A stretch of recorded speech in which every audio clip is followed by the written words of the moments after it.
अस्सलामुअलैकुम। वालेकुम अस्सलाम। कैसे हैं आप लोग? अल्हम्दुलिल्लाह। माशाल्लाह माशाल्लाह। क्लास तो आज भरी भरी लग रही है। लग रहा है सारे ही रोज़ा रख के आज आ गए। वैसे आते नहीं है। नहीं यार, वैसे भी आते हैं जो वो आते हैं माशाल्लाह से। मैंने तो मुशक्क़त तो चल रही है। हैकाथॉन ज़ीरो के अंदर अब तक किस किस ने पार्टिसिपेट किया है वो ज़रा अपने हैंड रेस करें। ज़बरदस्त। इसका मतलब ये है कि आप लोगों ने एजेंट नेटिव डेवलपमेंट स्टार्ट करना शुरू कर दिए। जिन्होंने नहीं किया वो यकीनन हैकाथॉन 2 के ऊपर स्टक होंगे। हैकाथॉन 2 का फेज़ 4 किसने कर लिया है वो ज़रा हैंड रेस करें। हैकाथॉन 2 का फेज़ 4 मतलब आपने लोकल किबरनेटीज़ के ऊपर अपने टू डू चैटबॉट की डिप्लॉयमेंट कर दी है। इसका मतलब ये है तो आप लोगों ने यकीनन kubectl का भी इस्तेमाल किया होगा और जर्नल कुबरनेटीज़ के टूल्स का भी इस्तेमाल किया होगा to do the deployment on your local system. अच्छा, आज की क्लास में जो है वो हम एक टॉपिक को कवर अप करेंगे which is quite essential for everyone to learn because it is now an standard. It is now an standard. और हर वो चीज़ जो स्टैंडर्ड बन जाती है, एक प्रोटोकॉल बन जाती है, तो उसे सीखना लाजमी हो जाता है जस्ट बिकॉज उसे हम अपने ओवरऑल प्रोजेक्ट्स के अंदर हर जगह पर यूटिलाइज कर रहे होते हैं। तो आज जिस चीज़ को हम एक्सप्लोर करने वाले हैं वो है model context protocol which means MCP। MCP stand for model context protocol. तो आज की क्लास में इंशाल्लाह हम लोग MCP के हवाले से ही डिस्कशन करेंगे जितना हो सका। अच्छा, आप में से किस किस ने MCP का नाम आज से पहले नहीं सुना वो ज़रा हैंड रेस कर लें। ठीक है। और किस किस ने MCP को यूटिलाइज करते हुए कुछ काम किया है, मतलब अपने प्रोजेक्ट्स में MCP को इंटीग्रेट किया है। ठीक है, ज़बरदस्त। और किस किस ने MCP होस्ट का इस्तेमाल किया है, किसी भी MCP होस्ट या MCP क्लाइंट का इस्तेमाल किया है, मतलब कि किसी MCP सर्वर को अपने सिस्टम पर इंस्टॉल किया है, तो वो ज़रा एंड्रेस कर लें। सही है। मतलब अगर मैं रेशो निकालूं तो 50-50 निकलता है कि भाई 50% of students know about MCP and the rest of does not know about MCP at all. तो MCP को ना बड़ा सिंपल रखते हैं। MCP की जो डेफिनेशन है ना वो क्या है, वो है मॉडल कॉन्टेक्स्ट प्रोटोकॉल। मैं एक वर्ड का इस्तेमाल करता हूँ आमतौर पर अपनी क्लासेस के अंदर कि नाम ही काम का मतलब बता रहा होता है। नाम ही काम का मतलब बता रहा होता है। तो ये जो नाम है MCP stand for model context protocol, इस पर जाने से पहले हम ये जान लेते हैं कि ये इंट्रोड्यूस किसने करवाया था। वैसे ये इंट्रोड्यूस किसने करवाया था, जिसको पता है वो जरा हैंड रेस कर लें, बताएं मत। माशाल्लाह माशाल्लाह, चंद एक को पता है। अच्छा जी, जिस कंपनी ने MCP को इंट्रोड्यूस करवाया उसका नाम क्या है? एंथ्रोपिक। अच्छा जी, एंथ्रोपिक ने MCP को 2024 की लास्ट में इंट्रोड्यूस करवाया था। कब इंट्रोड्यूस करवाया था MCP को? 2024 की लास्ट में। Let's see the date.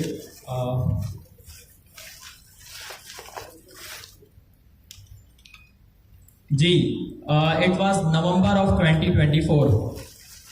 अच्छा, नवंबर 2024 में एक स्टैंडर्ड जो है वो क्रिएट किया एक कंपनी ने जिसका नाम है एंथ्रोपिक।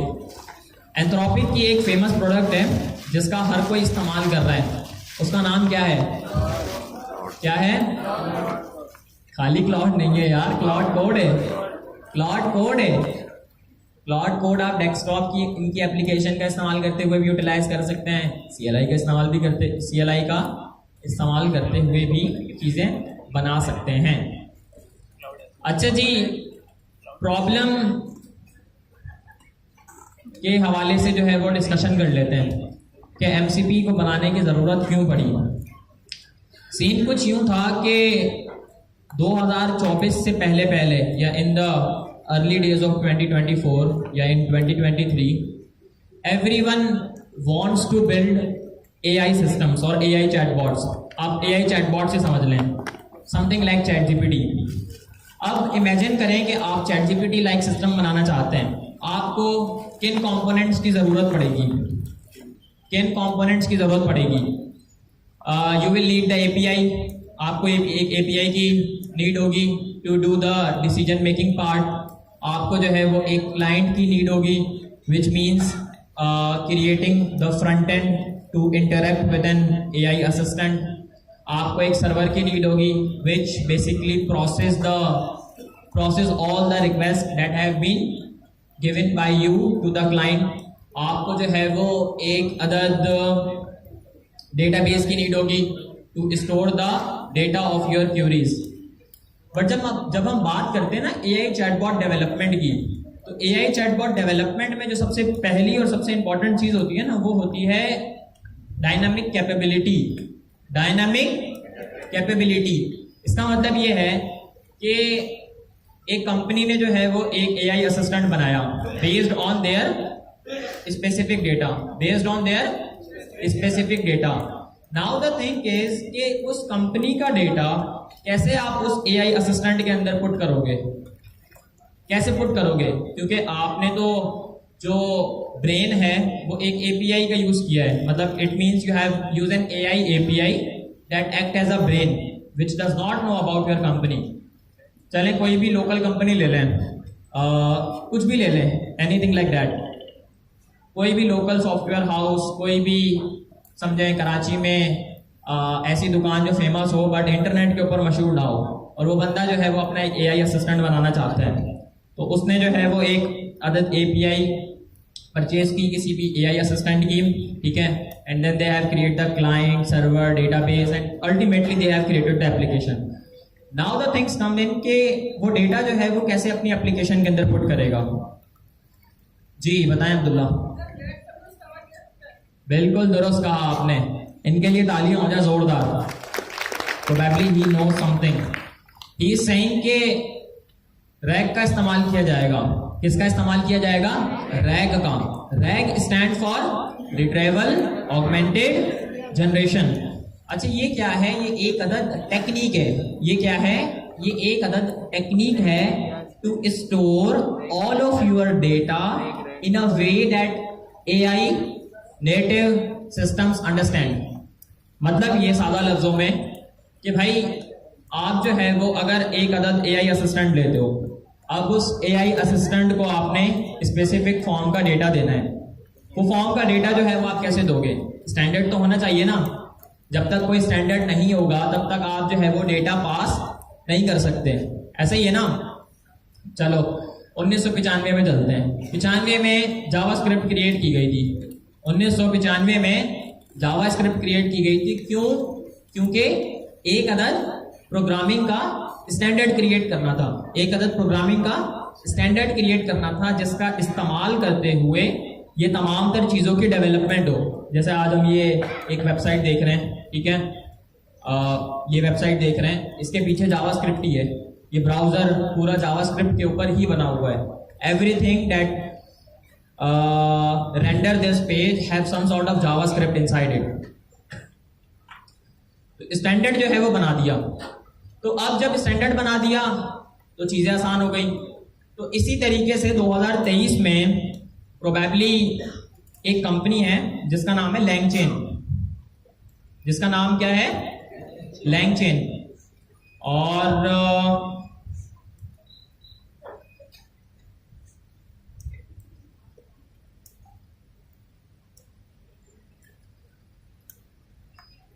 अच्छा जी, लैंगचेन ने जो है ना वो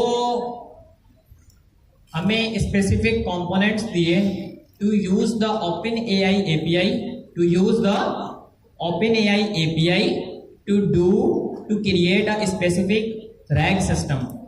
अब रैग के ऊपर अच्छा बात जो है ना वो हम इस टाइम पर कर रहे हैं मॉडल कॉन्टेक्स्ट प्रोटोकॉल की। और ये जो सारी चीजें मैं आपको बता रहा हूँ ना, ये है हिस्ट्री।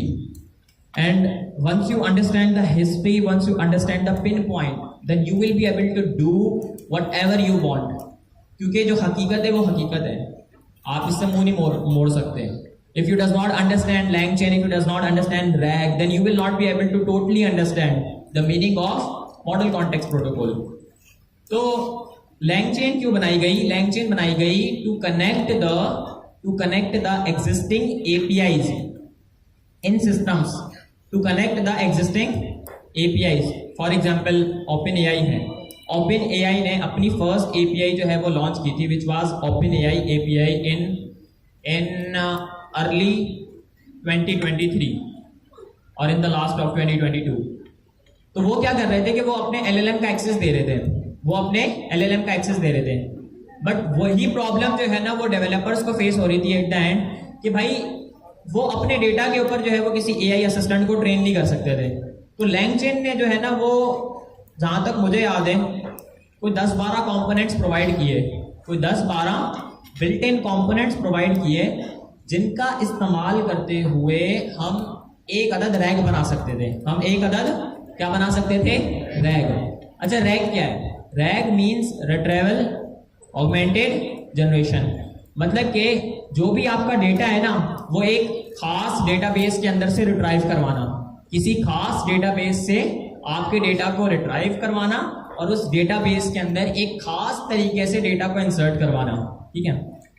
अच्छा, ये जो खास तरीकेकार है जिसके जरिए डेटा को हम खास डेटाबेस के अंदर इंटीग्रेट करवा रहे हैं, उसको हम क्या कहते हैं? Vector embeddings. क्या कहते हैं? Vector embeddings. कंप्यूटर है ना, ये सिस्टम है मेरा, ये सिर्फ 0 और 1 समझता है. It just understand bit and byte. इसके अलावा इसे किसी और चीज के बारे में इल्म नहीं है. तो यहां पर जब हम AI असिस्टेंट्स की बात करते हैं ना, जब हम डेटा को स्टोर करने की बात करते हैं, तो हमें एक खास डेटा की टाइप को, डेटाबेस के टाइप को यूज करना पड़ता है, जिसका नाम होता है वेक्टर डेटाबेसेस. ठीक है. और एक कंपनी है जो बड़ी फेमस है वेक्टर डेटाबेसेस को क्रिएट करने में, उसका नाम क्या है? पाइनकॉन. उसका नाम क्या है? पाइनकॉन. मतलब ये फेमस इन द सेंस कुछ यूं है कि लाइक मैंने तो पहले इसी का इस्तेमाल किया था. मुझे याद है मैंने 2023 में इसका इस्तेमाल किया था, तो मुझे इसी के बारे में पता था और हमें शुरू में सर कासिम ने, सर जिया ने इसी के बारे में पढ़ाया था. तो हम लोग जो है वो पाइनकॉन का इस्तेमाल कर रहे थे. ठीक है. हम किसका इस्तेमाल कर रहे थे? पाइनकॉन का इस्तेमाल कर रहे थे अपने डेटा की वेक्टर एम्बेडिंग्स को बनाकर. वेक्टर एम्बेडिंग्स क्या होती हैं? ठीक है. वेक्टर एम्बेडिंग्स आपने कभी जो है वो हेक्साडेसिमल स्ट्रिंग्स देखी हैं? किसी ने हेक्साडेसिमल फॉर्मेट को कभी देखा है? 1 2 3 4 5 6 7 8 XX 99 55. रैंडम हमारे पास कैरेक्टर्स होते हैं. ठीक है. जो एक स्पेसिफिक फॉर्मेट बनाते हैं. ठीक है. जिसका इस्तेमाल जो है वो एल्गोरिथम्स के अंदर किया जाता है. SHA 256 एल्गोरिथम बड़ा फेमस एल्गोरिथम है, जिसका इस्तेमाल करते हुए आपका डेटा जो है वो इनक्रिप्ट होता है और डिक्रिप्ट होता है. तो उसके लिए जो है वो हम हेक्साडेसिमल कैरेक्टर्स का इस्तेमाल करते हैं. तो किया क्या कि जो AI का डेटा है ना वो बड़ा इंटेंसिव है, बहुत ज्यादा डेटा है. आप डेटा को किसी सिंपल डेटाबेस के अंदर स्टोर ही नहीं कर सकते. इम्पॉसिबल. तो क्या हुआ?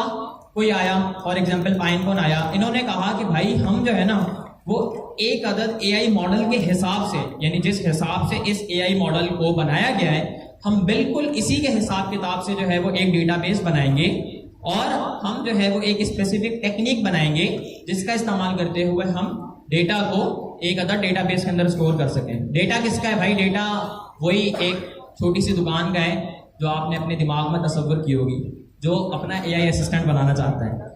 तो इन्होंने जो फॉर्मेट बनाया ना उसका नाम था वेक्टर एम्बेडिंग्स. उसका नाम क्या था? Vector embeddings. अच्छा, इन्होंने नहीं बनाया, ये किसी और ने बनाया होगा, जस्ट मैं एक आपको एग्जांपल दे रहा हूँ.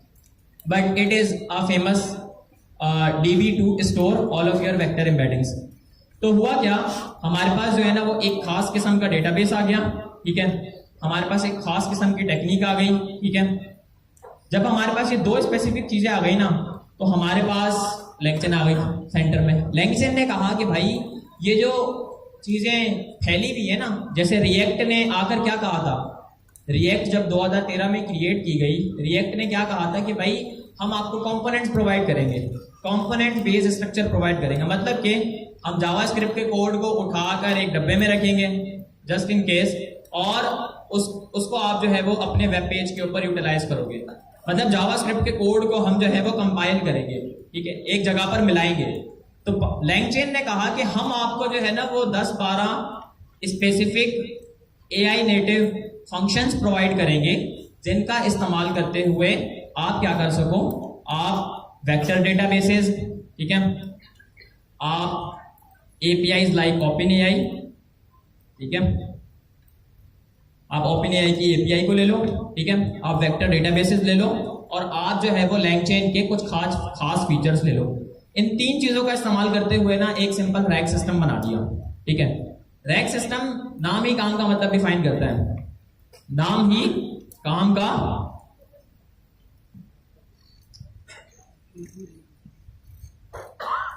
मतलब डिफाइन करता है। ये जो रैग है ना, ये स्टैंड फॉर है रिट्रीवल ऑगमेंटेड जनरेशन। अब इस इमेज से जो है ना वो आपको A to Z समझ में आ जाएगा कि रैग है क्या। आपके पास स्ट्रक्चर्ड डेटा है, आपके पास अनस्ट्रक्चर्ड डेटा है, क्योंकि डेटा तो किसी भी फॉर्म में हो सकता है। डेटा तो आप API से भी गेट कर सकते हो, डेटा तो इमेजेस भी हो सकती हैं, तो वीडियोस भी हो सकती हैं, डेटा तो क्लटर फॉर्म के अंदर मौजूद है। तो हमारे पास 2 किस्म का डेटा है, स्ट्रक्चर्ड और अनस्ट्रक्चर्ड। हमने उसके बना लिए चंक्स, मतलब कि हमने उस सारे डेटा को जो है वो डिवाइड कर दिया, ठीक है। डिवाइड किया तो हमने जो है वो एक अदद वेक्टर DB का इस्तेमाल किया, समथिंग लाइक पाइनकॉन, ठीक है। पाइनकॉन का इस्तेमाल करते हुए हमने जो है वो अपने डेटा की एम्बेडिंग्स बना ली, ठीक है। मतलब कि हमने इतना काम कर लिया है कि जो हमारा सिस्टम है ना वो जो है वो AI नेटिव बन जाए, लाइक AI की लैंग्वेज को समझना शुरू कर दें, AI की लैंग्वेज को समझना शुरू कर दें। तो अब जो है वो हमारे पास जो भी डेटा था, लाइक यहाँ पर आपको नीचे नजर आ रहा होगा येलोइश कलर में, टेक्स्ट एम्बेडिंग्स मॉडल, ठीक है। अब हमारे पास क्या था, हमारे पास जो भी डेटा था ना, हम उस डेटा के ऊपर एक अदद AI असिस्टेंट को लगाएंगे।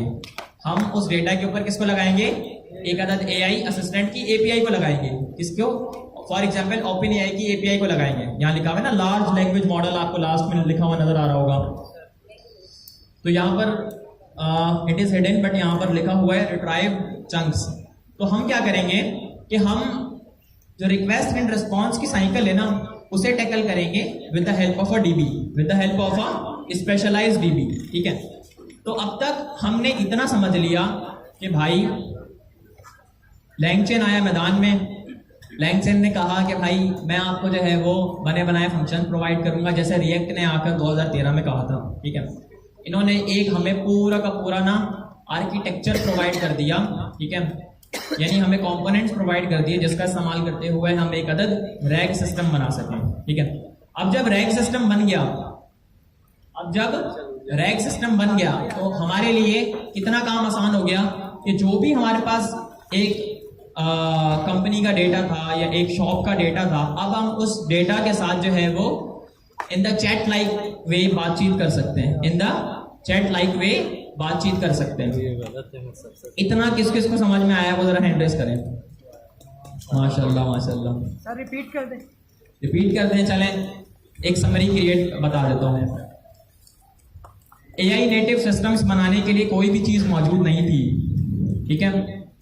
LangChain ने कहा कि मैं आपको बने बनाए कंपोनेंट्स प्रोवाइड करूंगा, ठीक है। वो कंपोनेंट्स क्या थे, उस कंपोनेंट्स में हमारे पास थी AI की APIs, ठीक है, स्पेशलाइज्ड डेटाबेसेस, ठीक है, specialised way to build the AI native product. अब एक AI नेटिव प्रोडक्ट क्या होगी, बहुत ही सिंपल एग्जांपल लेते हैं। एक अदद हमारे पास चैट असिस्टेंट, तो अब तक जो है वो हमने सिर्फ ये देखा है कि 2023 के अंदर हमारे पास एक तरीकेकार आ गया था रैग, जिसका इस्तेमाल करते हुए हम डेटा को ले सकते हैं, ठीक है, और उस डेटा को एक अदद AI असिस्टेंट को देंगे और AI असिस्टेंट जो है वो उस डेटा के साथ बातचीत कर सकता है। बस इतना था, ठीक है। जो स्टैंडर्ड था वो था रैग। अब आइए एंथ्रोपिक। अब सीन क्या हुआ, वक्त के साथ साथ आपको पता है चीजें तब्दील होती हैं। एक बच्चा होता है ना, छोटा सा बच्चा होता है, बड़ा होता जाता है, फिर एट द एंड इतना हो जाता है जितना हम हैं आज। तो वक्त के साथ साथ तब्दीली आती है। तो देखें, जब 2023 में सिस्टम्स थे ना जो एआई के, वो इंतहाई सिंपल थे। मतलब एक चैटबॉट असिस्टेंट के अलावा जो है वो आप कुछ भी बिल्ड नहीं कर सकते थे। एक अदर चैटबॉट असिस्टेंट के अलावा आप लोग कुछ भी बिल्ड नहीं कर सकते थे। अब आपने तो कर ली एडवांसमेंट, आपने तो जो पूरा इंटरनेट है, इंटरनेट को छोड़ें, जितनी भी हमारे पास मोबाइल की एप्लीकेशंस हैं, मोबाइल की एप्लीकेशंस हैं, जितने भी हमारे पास सिस्टम्स हैं, सिस्टम का मतलब क्या होता है? Some sort of input, some sort of output, ठीक है, this is called a system. तो हमने जो है वो सारे सिस्टम्स में एआई नेटिव फीचर्स को एम्बेड करना था, पुट करना था। अब वो कैसे करें? तो एंथ्रोपिक के ही कुछ रिसर्चर्स थे, उनका नाम मेरे जहन से निकल गया, but he have built the first prototype. He have built the first prototype. Prototype का मतलब ये है कि एक अदद MVP. MVP क्या होता है? MVP क्या होता है? अच्छा, PRD क्या होता है? चलो स्वीकार, कुछ तो पता है, कुछ नहीं, माशाल्लाह से आपको सब कुछ ही पता है, इतना ही पता होना चाहिए बस, इससे ज्यादा नहीं। समझ रहे हैं? अच्छा जी, तो एंथ्रोपिक के ना दो रिसर्चर्स ने एक प्रोटोकॉल क्रिएट किया जिसका नाम है MCP, मॉडल कॉन्टेक्स्ट प्रोटोकॉल। इन्होंने ना एक बहुत ही यूनिक प्रॉब्लम को एड्रेस किया। प्रॉब्लम क्या थी कि भाई जो डेटा था ना वो हमारे पास सिर्फ एक फैक्टर के अंदर पड़ा हुआ था। Data was static. मतलब ये कि हमने जो है वो एक रैक का सिस्टम बनाया। अच्छा, स्टैटिक की मीनिंग तो आप समझते हैं ना? स्टैटिक की मीनिंग तो सबको समझ में आती है ना? मतलब जो तब्दील ना होने वाली हो, एक ही जगह पर रहे, जैसे बनाई गई थी वैसे ही रहे। तो जो एक रैक सिस्टम था ना, रैक सिस्टम में थी एक प्रॉब्लम। रैक सिस्टम में प्रॉब्लम ये थी कि भाई यहाँ पर जो भी डेटा था ना वो था स्टैटिक। मतलब आपने मैन्युअली डेटा को लिया, चंक्स बनाए, एम्बेडिंग्स क्रिएट की, डेटा को स्टोर कर लिया और डेटा के साथ बातचीत कर ली। अब डेटा तो डायनामिक है ना, डेटा इटसेल्फ डायनामिक है। डेटा इटसेल्फ क्या है? डायनामिक है। कैसा डायनामिक है? हर टाइम दुनिया के अंदर कुछ ना कुछ हो रहा है, एवरी सिंगल सेकेंड, और लॉट ऑफ थिंग्स हैपन। किसी का क्या हो गया, किसी की चोरी हो गई, किसी का इंतकाल हो गया, हमला हो गया, कुछ भी, एनीथिंग लाइक दैट। बहुत सारी चीजें जो है वो हो रही होती हैं। मतलब डेटा हमारे पास डायनामिक है। अब एक डायनामिक डेटा को हम स्टैटिक सिस्टम के अंदर कैसे पुट करेंगे? डेटा हमारे पास डायनामिक है और डेटा को फेच भी हम डायनामिक रिसोर्सेज से कर रहे हैं। रिसोर्सेज हमारे पास क्या है? हमारे पास गूगल है, हमारे पास यूट्यूब है, हमारे पास जो है वो ब्लूमबर्ग है, हमारे पास जो है वो फेमस कंपनीज हैं जो बेसिकली कंटेंट को राइट करती हैं, ठीक है। हमारे पास जो है वो डेटा मुख्तलिफ जगहों के ऊपर पड़ा हुआ है। डेटा हमारे पास क्या है? मुख्तलिफ जगहों के ऊपर पड़ा हुआ है। मसला ये है कि उस डेटा को यूटिलाइज कैसे करें, तो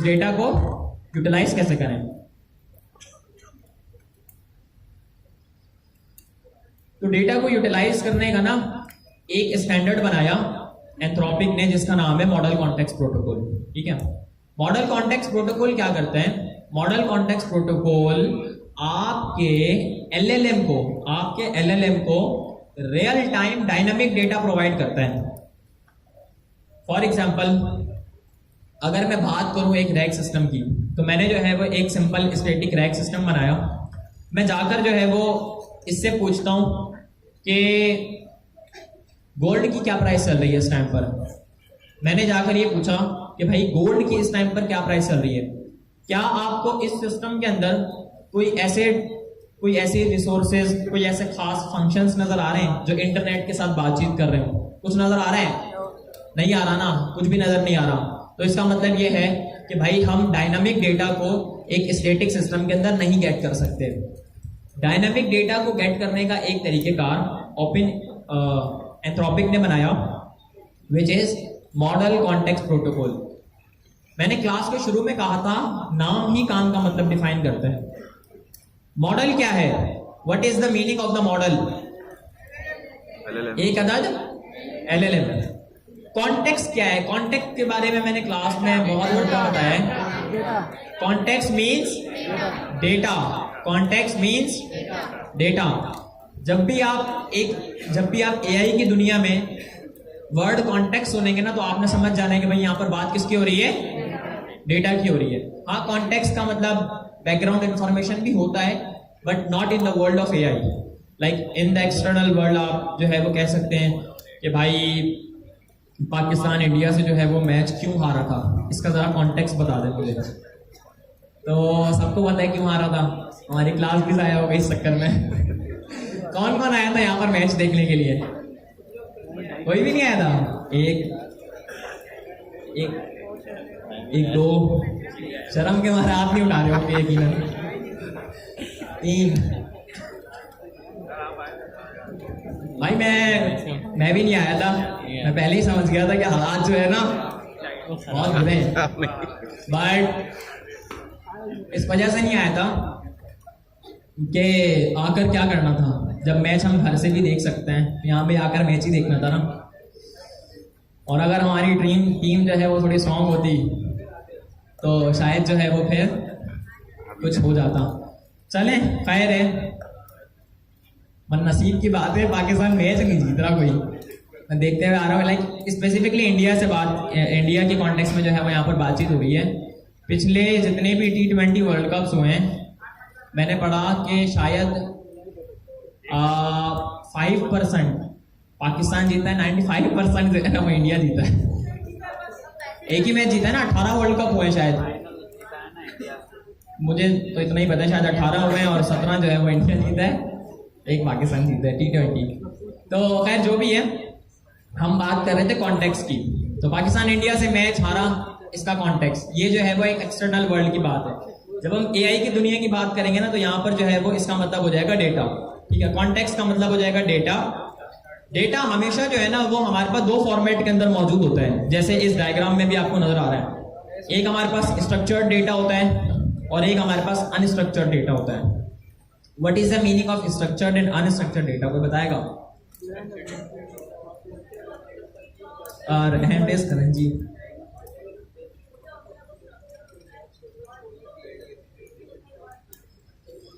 अच्छा, आप कह रही हैं कि जो डेटा हमने ऑलरेडी फीड किया होता है इट इज अनस्ट्रक्चर्ड डेटा, और जो डेटा जो है वो हम बाद में फीड करते हैं या डायनामिक होता है वो अनस्ट्रक्चर्ड डेटा होता है। जी आप बताएं।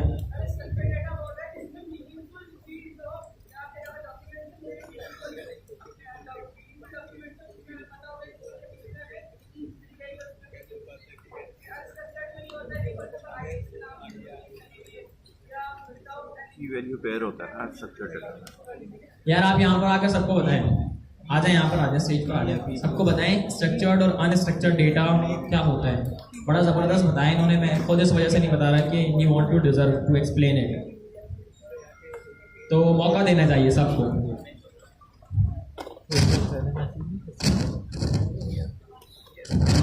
अस्सलाम वालेकुम, मेरा नाम अब्दुल्ला शेख है।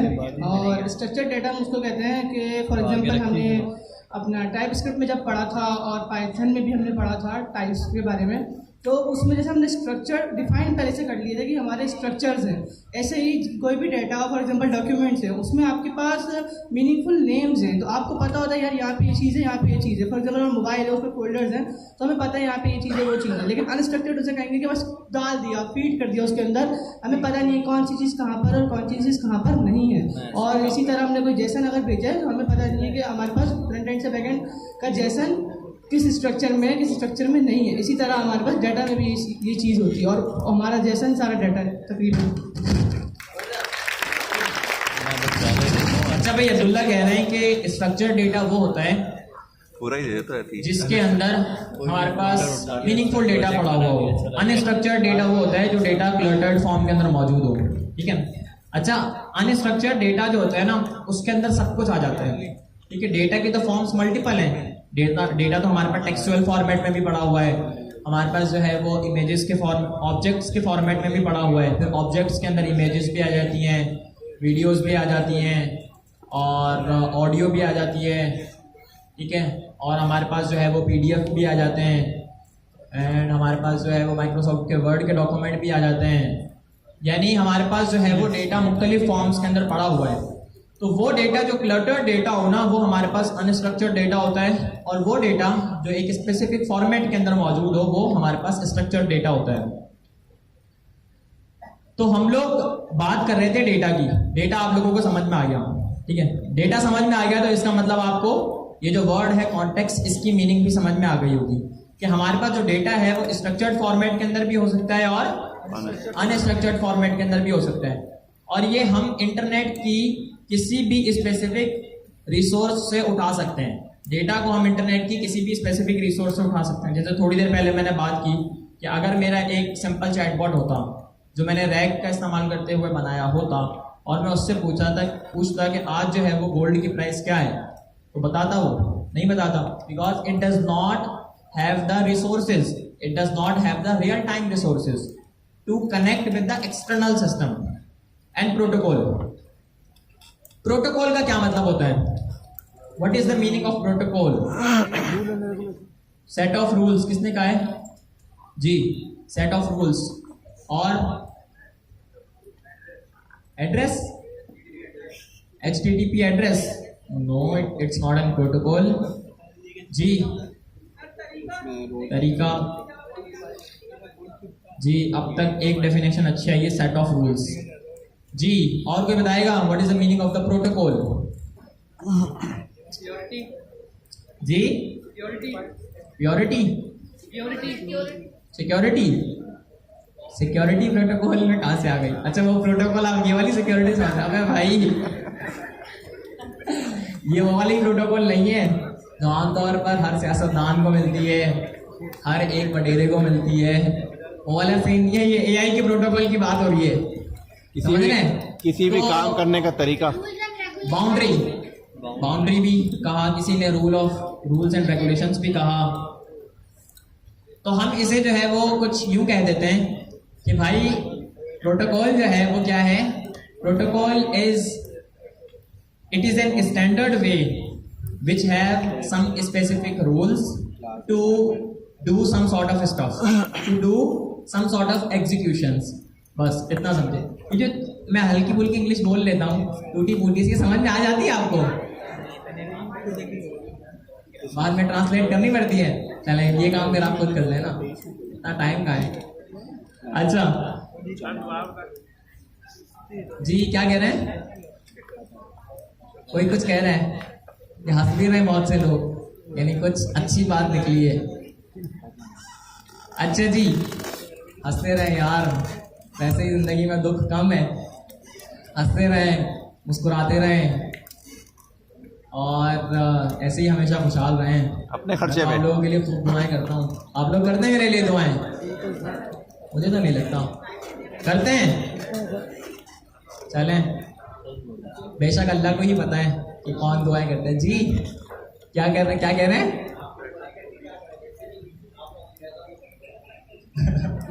कह रहे हैं कि भाई सर, आपके लिए दुआएं कर कर क्या करें, आपने वजीर आजम थोड़ी बनना है। मेरा अच्छा, वो एक मुख्तलिफ बात है, बट दुआएं जो है ना वो तकदीरें तब्दील कर देती है।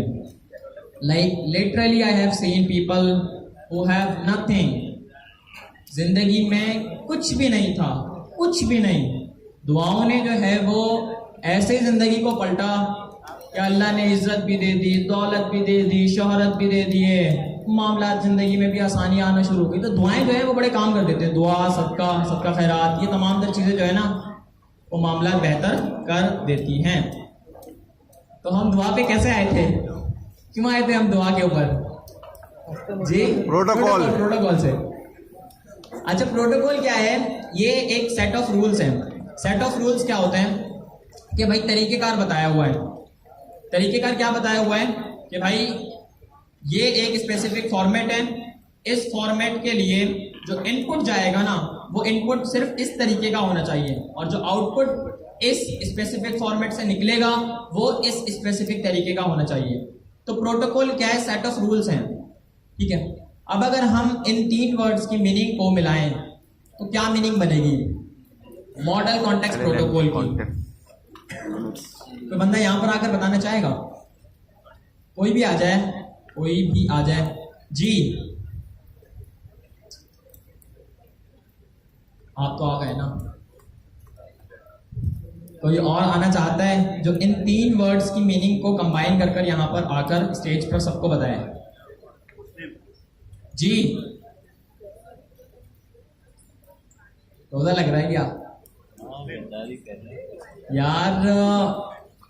समझ तो सबको आ जाता है बट थोड़ा सा जो है वो बोलना चालना शुरू कर दें।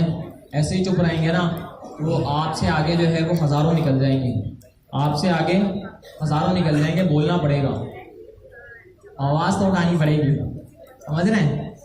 तो अब आप लोग नहीं उठा रहे, इसका मतलब ये है कि पीछे रह जाएंगे। चंद एक स्टूडेंट्स आवाज़ उठाते हैं, कहते हैं, बोलते हैं, करते हैं, फिर वो आगे जो है वो तेज़ी से निकलते हैं। निकल तो हर कोई जाता है पर फिर वो आराम आराम से जो है वो जी बताएं। आ जाए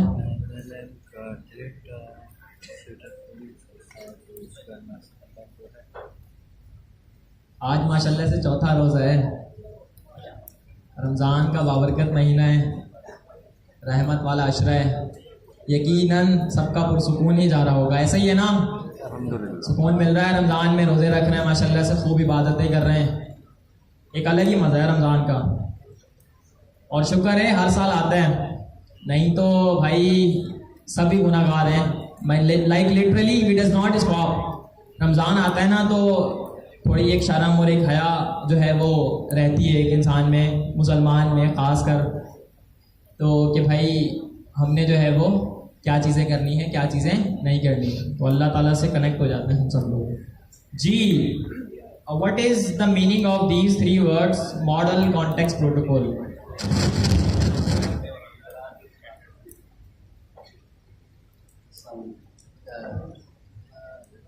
मेरा नाम रिजवान है, ज़्यादातर लोग तो जानते हैं, ठीक है।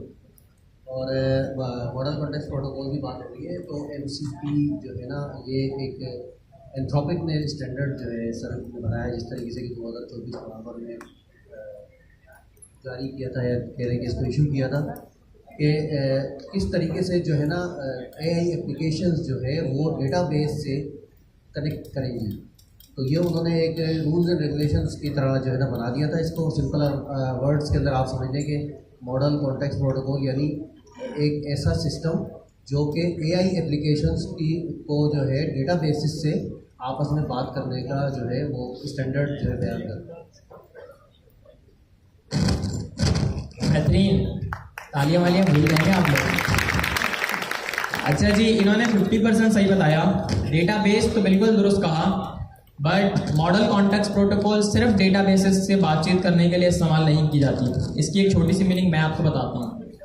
It is the way to connect AI systems with external data in a specific way और in a specific standard। ठीक है, वापस दोहरा देता हूँ। मॉडल कॉन्टेक्स्ट प्रोटोकॉल की मीनिंग बता रहा हूँ, इसकी मीनिंग समझ में आ गई ना, तो इसके अंदर जो चीज़ें हैं वो तो हलवा हैं, तो आराम से समझ में आ जाएंगी, बस मीनिंग ही पता होनी चाहिए अच्छे से। इट इज़ द वे, ये एक तरीक़ेकार है, दैट कनेक्ट्स, जो कनेक्ट करता है AI सिस्टम्स को to connect with the external world in a specific format. Meaning समझ में आई है कि भाई ये एक स्टैंडर्ड है जिसका इस्तेमाल करते हुए हम रियल टाइम डेटा के साथ अपने AI सिस्टम्स को कनेक्ट कर सकते हैं। सिंपल एज दैट, बस इसके अलावा जो है वो कुछ नहीं है। अब इसके अंदर चलते हैं, यहाँ पर इसकी मीनिंग भी ये लिखी हुई है कि model context protocol is an open source standard for connecting AI applications to the external systems. वैसे हर बंदे की जो है ना वो एक अलग मीनिंग होती है, जैसे रिजवान भाई ने बताया अपने वर्ड्स के अंदर, मैंने बताया अपने वर्ड्स में, अब्दुल्ला ने बताया अपने वर्ड्स में, इधर से किसी ने अपने वर्ड्स के अंदर किसी MCP को एक्सप्लेन किया। तो हर बंदे की जो है वो मीनिंग यकीनन डिफरेंट ही होती है, बट एट दैट जो है वो पॉइंट अगर दुरुस्त हो तो फिर हम उसे जो है वो ट्रू कहेंगे। तो मॉडल कॉन्टेक्स्ट प्रोटोकॉल का मतलब यही है कि हमारे पास जितने भी एआई के सिस्टम्स हैं ना, उन्हें हम क्या कर सकें, एआई के जितनी भी एप्लीकेशंस हैं ना, उन्हें हम एक्सटर्नल सिस्टम्स के साथ कनेक्ट कर सकें। अब एक्सटर्नल सिस्टम जो है वो कौन कौन से हैं? एक्सटर्नल सिस्टम जो है वो कौन कौन से हैं? आज से पहले आपने बहुत सारी एप्लीकेशंस बनाई हैं। एक्सटर्नल सिस्टम में हमारे पास क्या क्या आ जाएगा? एपीआई आ जाएगी, ठीक है। एपीआई जो है वो एक कंपनी की होगी या लाखों कंपनीज की डिफरेंट एपीआईज हो सकती हैं जो एक अलग काम कर रही हों, ठीक है। हमारे पास एपीआईज आ गई, हमारे पास जो है वो सर्वर्स आ गए, ठीक है। ये जो है वो आप अभी के लिए इतना समझें कि ये दो वाहिद चीज़ें हैं, बल्कि एक और चीज़ भी है, we have databases as well. ये तीन वाहिद चीज़ें ऐसी हैं जिनके साथ हर एक एप्लीकेशन जो है वो बातचीत कर रही होती है। हर एक एप्लीकेशन या हर एक सिस्टम जो है वो बातचीत कर रहा होता है, ठीक है। एमसीपी क्या है? एमसीपी एक स्टैंडर्ड है एआई एप्लीकेशंस के लिए कि वो एक्सटर्नल सिस्टम से बात करें। एक्सटर्नल सिस्टम में हमारे पास क्या क्या चीज़ें आ गई, आप सब लोग मेरे साथ दोहराएंगे। API, servers, databases. अब इन तीन चीज़ों के अंदर जो है वो हज़ारों मुख्तलिफ चीज़ें आती हैं, ठीक है। यकीनन आप सबने वो चीज़ें भी एक्सप्लोर की होंगी, which means trying different APIs, trying different tools, different databases, different servers, and a lot of other stuffs. तो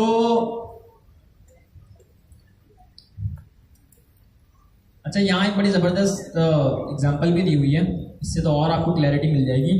Using MCP, AI applications like Claude or ChatGPT can connect to the data sources, e.g. local files. Local files भी हमारे पास जो है वो data की format में आती है ना, like we have data but inside our system. Databases, tools में हमारे पास search engines, calculators and workflows. यहाँ पे देखिए हमें मुख्तलिफ चीज़ें पता चल गई। Specialised prompts enabling them to access the key information and perform the task. तो अब जब भी हम कोई एप्लीकेशन बना रहे होंगे ना, हम उसके साथ एमसीपी के लेयर को लाजमी कनेक्ट करेंगे। हम उस एप्लीकेशन के साथ एमसीपी की लेयर को लाजमी कनेक्ट करेंगे। कनेक्ट करने का बेनिफिट क्या होगा कि हम जो है वो क्या कर सकते हैं, एक्सेस कर सकते हैं की इंफॉर्मेशन एंड परफॉर्म कर सकते हैं सम सॉर्ट ऑफ टास्क, ठीक है। अच्छा जी, तो यहाँ पर एक बहुत ही जबरदस्त फ्लो भी इन्होंने पुट किया हुआ है। We have MCP model context protocol. अच्छा, यहाँ पर जो है ना वो हमारे पास आपको नीचे नजर आ रहा होगा लिखा हुआ एआई एप्लीकेशंस, ठीक है। एआई एप्लीकेशंस में अगर आप ऊपर देखें तो लिखा हुआ है chat interfaces, something like Claude Desktop, LibreChat, IDEs and code editors like we have Claude Code, we have Visual Studio, we have Cursor, we have Antigravity, we have Boost. तो ये सारी जो है वो बड़ी famous IDEs हैं। एक हमारे पास और IDE है, इसका नाम है जेड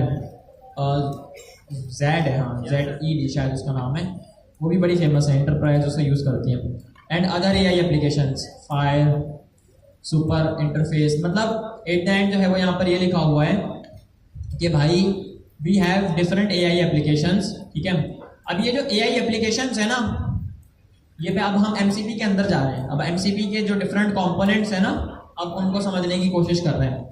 ये जो एआई एप्लीकेशंस हैं, ये जो मैंने आपको भी 3 डिफरेंट एआई एप्लीकेशंस बताई, ठीक है, ये क्या है? ये है एमसीपी। इसके अंदर जो है वो हम इंटीग्रेट करते हैं एमसीपी का होस्ट। इसके अंदर हम क्या इंटीग्रेट करते हैं? एमसीपी का होस्ट। और दूसरी चीज क्या होती है इसके अंदर? एमसीपी का क्लाइंट। एमसीपी का इसके अंदर दूसरी चीज क्या होती है? एमसीपी का क्लाइंट, ठीक है। अच्छा, आप इस तरफ, आप उस तरफ में चले जाएं।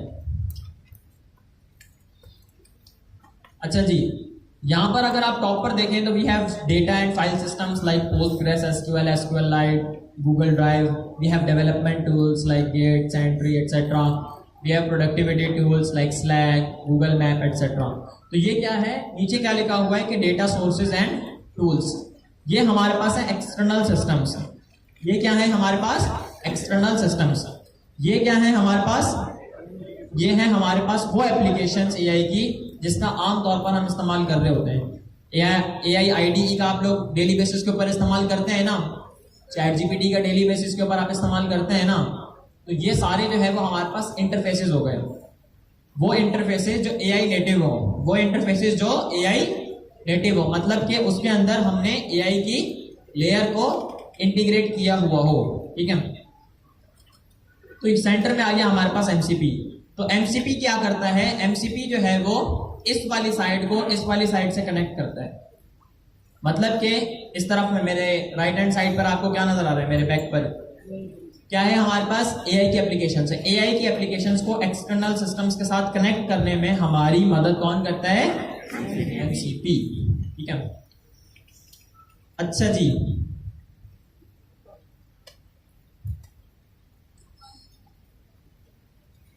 what can MCP enable? Agents can access your Google Calendar, Notion, acting as a more personalized AI assistants. Claude Code can generate an entire web page using a Figma design. Enterprise chatbots can connect to multiple databases across an organization, empowering users to analyze the data using chat.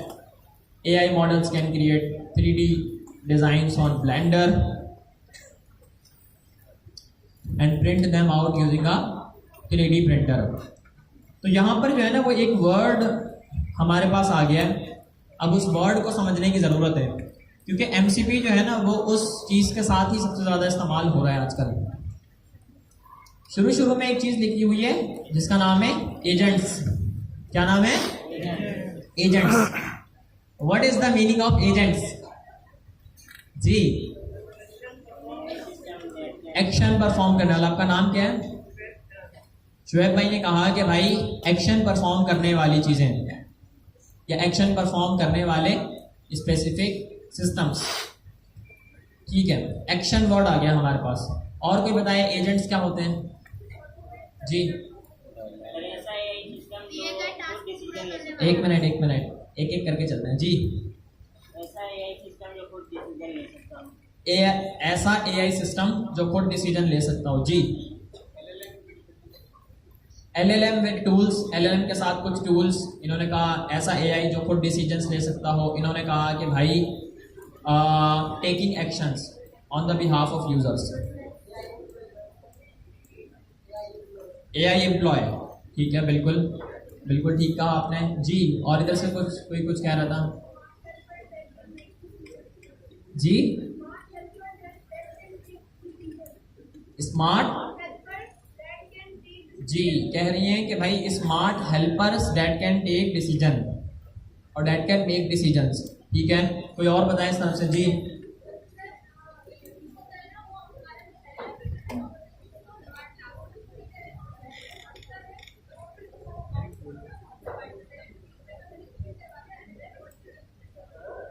भाई ये कह रही हैं कि भाई LLM जो है ना वो आपका इनपुट लेता है, ठीक है, और आपके इनपुट को लेकर स्पेसिफिक टास्क परफॉर्म करवाता है फॉर द यूजर्स। ऐसा ही है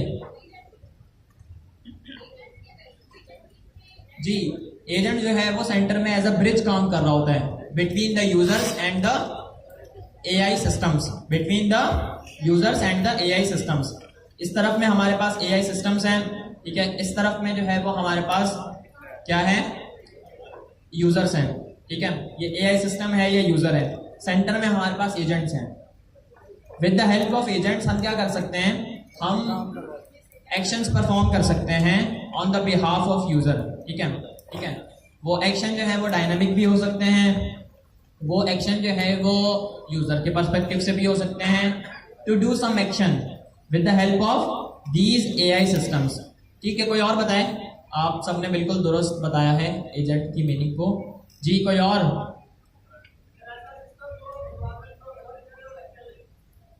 क्या कौन भाई है?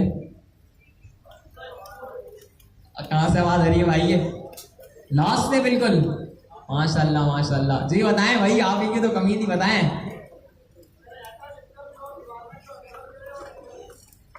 ऐसा सिस्टम जो एनवायरनमेंट को, शायद मुझे हमजा लग रही है, ऐसे ही है ना, आवाज तो होने की लग रही है जी। वापस बताएं जरा।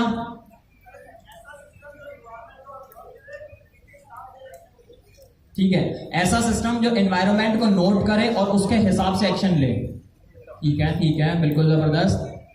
अच्छी मीनिंग जा रही है बिल्कुल। अभी हम फ्लो में ऑन द टॉप जा रहे हैं जी। इस तरफ से कोई बताएगा? कोई भी बता दे यार। परेशान तो आप लोग ऐसे होते हैं जैसे कोई मैंने $1000 मांगी हो आपसे। परेशान नहीं होना, अल्लाह ताला इंशाल्लाह जो है वो 1000 की जगह आपको $1,00,000 भी देगा, बट जब आप मेहनत करेंगे। जी इस तरफ से कोई जी। LLM जो स्पेसिफिक टास्क को परफॉर्म करे। जी बिल्कुल दुरुस्त कहा आपने। कोई और? रोल असाइन किया गया हो एक LLM को, उसके हिसाब से जो है वो काम जाम करे। बिल्कुल दुरुस्त कहा। सिस्टम को प्रोसेस कर सके, ठीक है, बिल्कुल दुरुस्त कहा। क्या कौन था ये? कहां से आओ उधर? जी बताएं।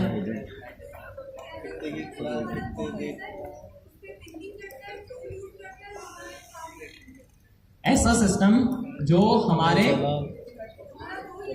हमारा गोल लेगा, उस पर थिंकिंग करेगा, टूल्स यूज करेगा, हमारा रिक्वायर्ड रिजल्ट जो है वो हमें निकाल कर देगा। बिल्कुल जबरदस्त, क्लैपिंग हो जाए इनके लिए। अच्छी डेफिनेशन बताइए जी। तो यकीनन अब आपको जो है वो एक एजेंट की मीनिंग समझ में आ गई होगी। तो हम जो है वो एजेंट का इस्तेमाल करेंगे एमसीपी के साथ, ठीक है। एमसीपी क्या करेगा, बल्कि एमसीपी का इस्तेमाल जो है वो हम एजेंट के साथ कर रहे होंगे।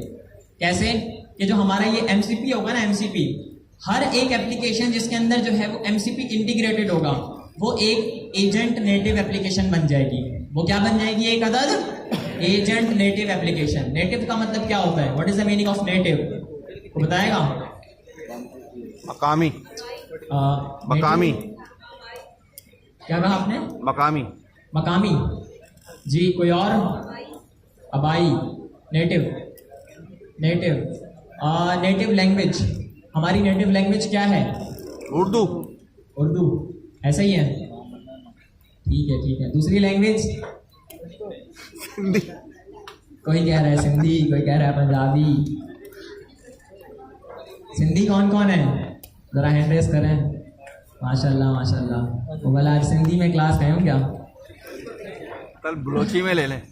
नहीं भाई, उर्दू में क्लास करते हैं, नहीं तो जो है वो बहुत से स्टूडेंट चले जाएंगे। सिंधी आनी चाहिए। सिंधी क्यों आनी चाहिए? क्योंकि सिंध में रहते हैं ना।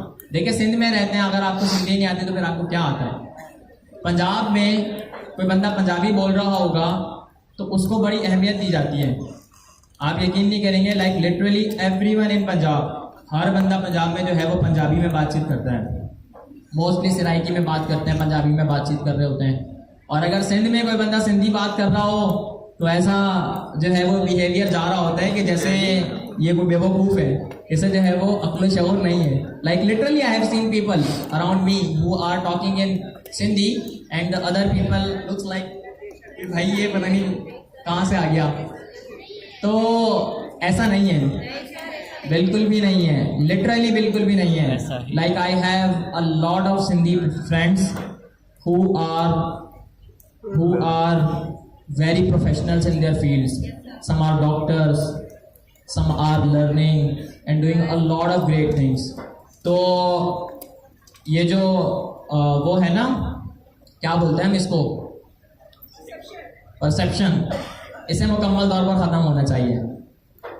तो खैर हम पता नहीं कहाँ से कहाँ पहुँच गए, बट द थिंग इज के नेटिव लैंग्वेज हमारी कौन सी है? उर्दू है। नेटिव लैंग्वेज हमारी उर्दू है। उर्दू सबको आनी चाहिए। आजकल उर्दू जो है वो हम सब की बड़ी कमज़ोर होती जा रही है क्योंकि हम लोग इंग्लिश की तरफ जो है वो ज़्यादा रुझान कर रहे हैं। आपको पता है सिंगापुर के बारे में? सिंगापुर का नाम किस किसने सुना है? सिंगापुर जो है ना वो कुछ अरसा पहले कुछ भी नहीं था। Literally it was nothing. Singapore की तरक्की का पता है क्या राज है? कि उन्होंने जो है वो एक ज़बान को अपनाया और उस एक ज़बान को ही जो है वो लेकर चले। आई हैव सीन अ वीडियो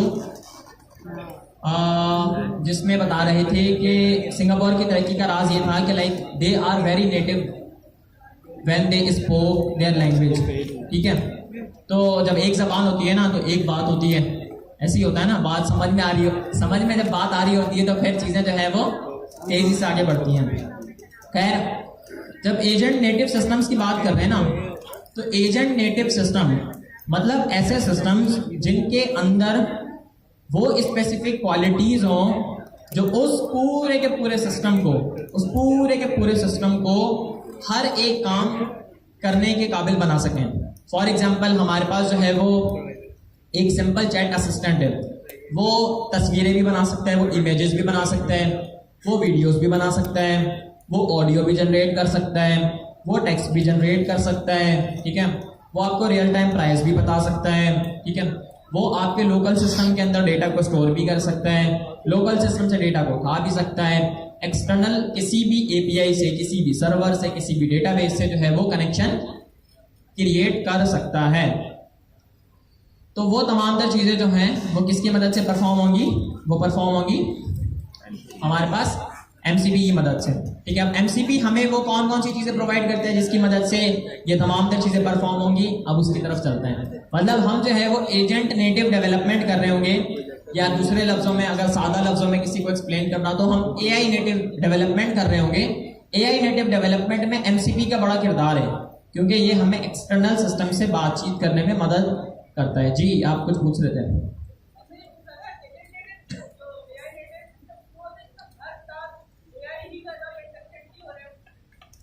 बिल्कुल ऐसा ही है। एआई नेटिव सिस्टम्स ऐसे ही होते हैं जिसमें आपके बिहाफ पर जो है वो टास्क परफॉर्म हो रहे हो।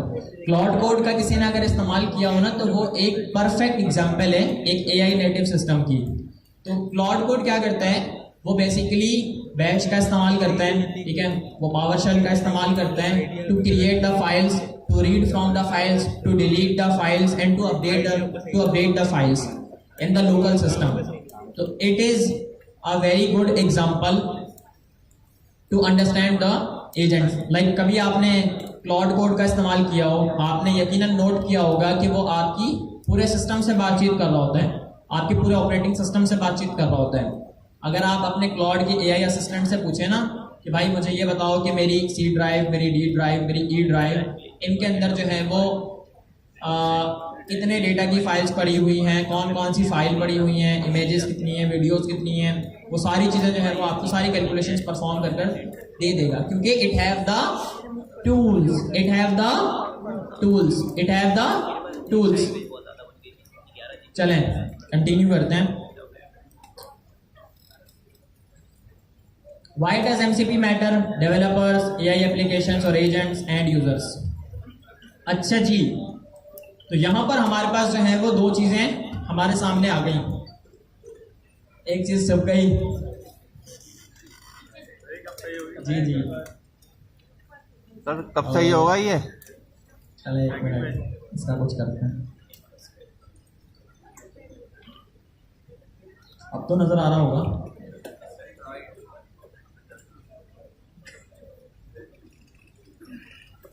अच्छा जी, तो हमारे पास जो है ना वो यहाँ पर दो चीजें हमें नजर आ रही हैं, build servers, build clients, client and server. ये क्लाइंट एंड सर्वर जो है ना वो टेक की दुनिया में कभी आपकी जान नहीं छोड़ेगा। एपीआईज पढ़ना शुरू की थी, वेब डेवलपमेंट करना शुरू की थी, तब भी क्लाइंट एंड सर्वर की बात हो रही थी। कुछ भी कर लो आप, क्लाइंट एंड सर्वर की बात तो हर जगह पर होगी ही होगी। अच्छा, एक अदद क्लाइंट क्या होता है? What is the meaning of client? Client का मतलब क्या होता है टेक की जबान में? क्लाइंट का क्या मतलब होता है? सुभान बताएं, आप बताएं जी। यूजर, तो पीछे से किसी ने कहा है जी। सर्वर को जो रिक्वेस्ट भेजेगा वो होगा क्लाइंट। अच्छा जी, तो क्लाइंट क्या है? हर वो एप्लीकेशन, हर वो सिस्टम जो बेसिकली इंटरनेट के साथ बातचीत कर रहा हो in some sort of way is called client.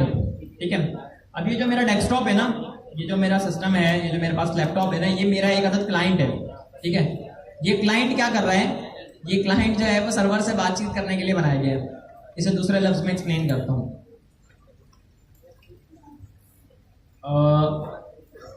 ये जो मेरा लैपटॉप है, इस लैपटॉप के अंदर जो है वो कौन कौन सी चीजें मौजूद हैं बताएं। CPU है, CPU stand for central processing unit. और क्या है? GPU है, ग्राफिकल प्रोसेसिंग यूनिट। रैम है, और क्या है? रैम है, रोम है, और बताएं। ये तो वही आ गया ना, रैम रोम SSD एक ही बात हो गई ना जी। पोर्ट्स हैं हमारे पास, बिल्कुल। और बताएं।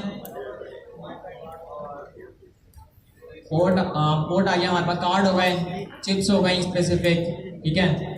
तो हमारे पास जो है वो ये जर्नल चीजें हैं जो हमारे इस लैपटॉप के अंदर, हर एक लैपटॉप के अंदर आमतौर पर ये चीजें होती हैं, ठीक है। इन चीजों से मैं बातचीत कैसे करता हूँ? इन चीजों से मैं बातचीत कैसे कर रहा होता हूँ? क्या मेरे पास कोई फिजिकल चीजें यहाँ पर पड़ी हुई हैं और मैं एक तार को दूसरी तार के साथ कनेक्ट कर रहा हूँ, तीसरी को चौथी के साथ कनेक्ट कर रहा हूँ, तो कुछ हो रहा है? मैं ऐसा कुछ कर रहा हूँ? नहीं, मैं एक अदद इंटरफेस का इस्तेमाल कर रहा हूँ। मैं क्या कर रहा हूँ? एक अदद इंटरफेस का इस्तेमाल कर रहा हूँ। ये जो मेरे पास लैपटॉप है ना, ये क्या है? ये मेरे पास ये एक अदद इंटरफेस है लोअर लेवल सिस्टम से बात करने का।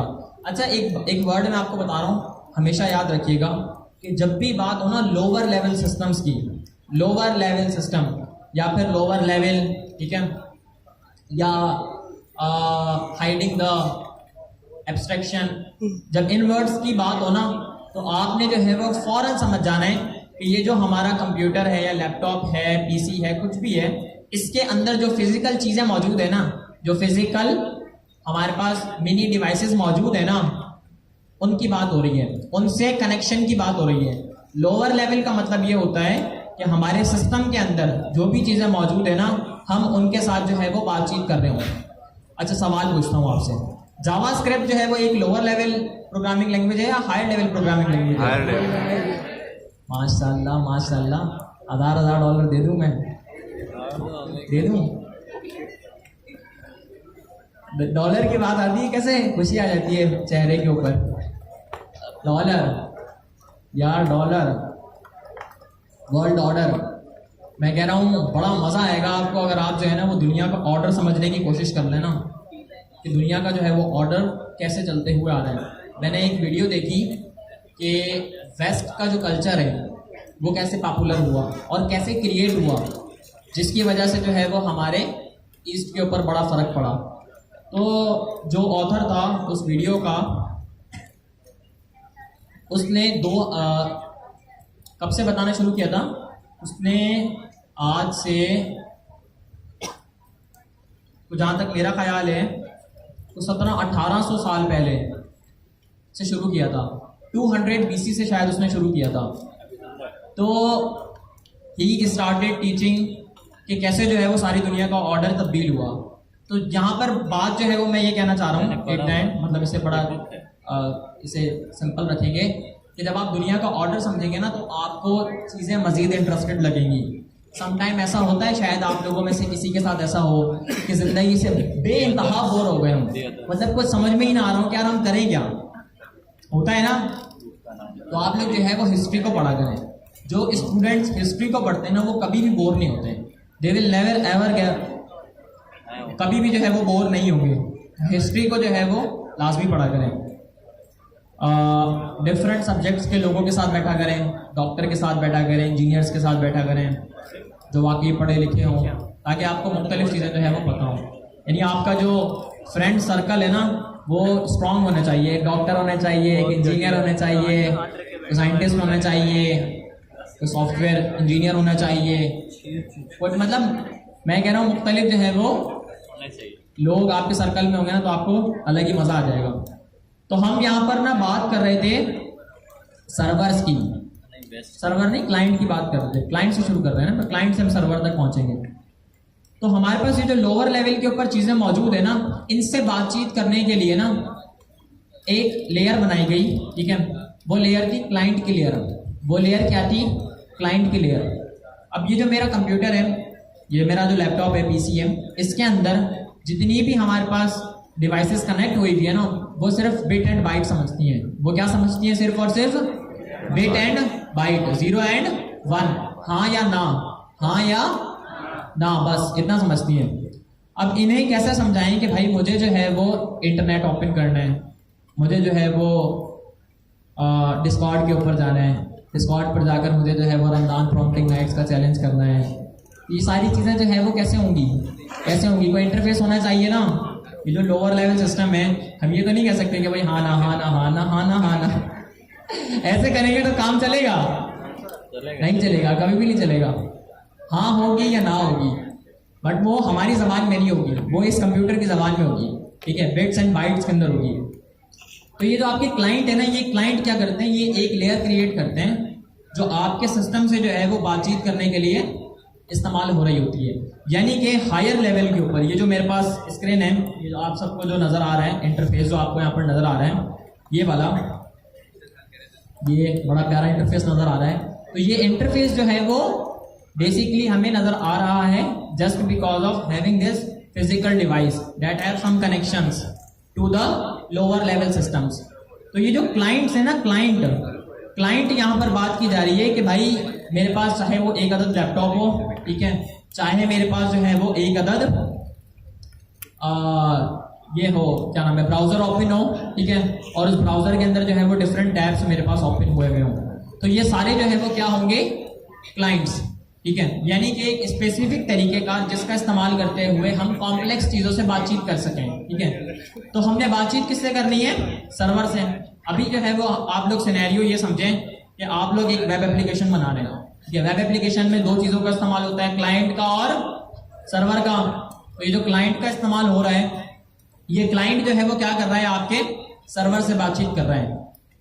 अच्छा, एक सवाल है छोटा सा आपसे, सर्वर जो है वो जब मैं क्लाइंट से कोई रिक्वेस्ट भेजता हूँ, क्लाइंट फॉर एग्जांपल क्या है, चैट जीपीटी पर चलते हैं। यहां पर मैंने जो है ना वो एक अदद रिक्वेस्ट भेजी है, हेलो,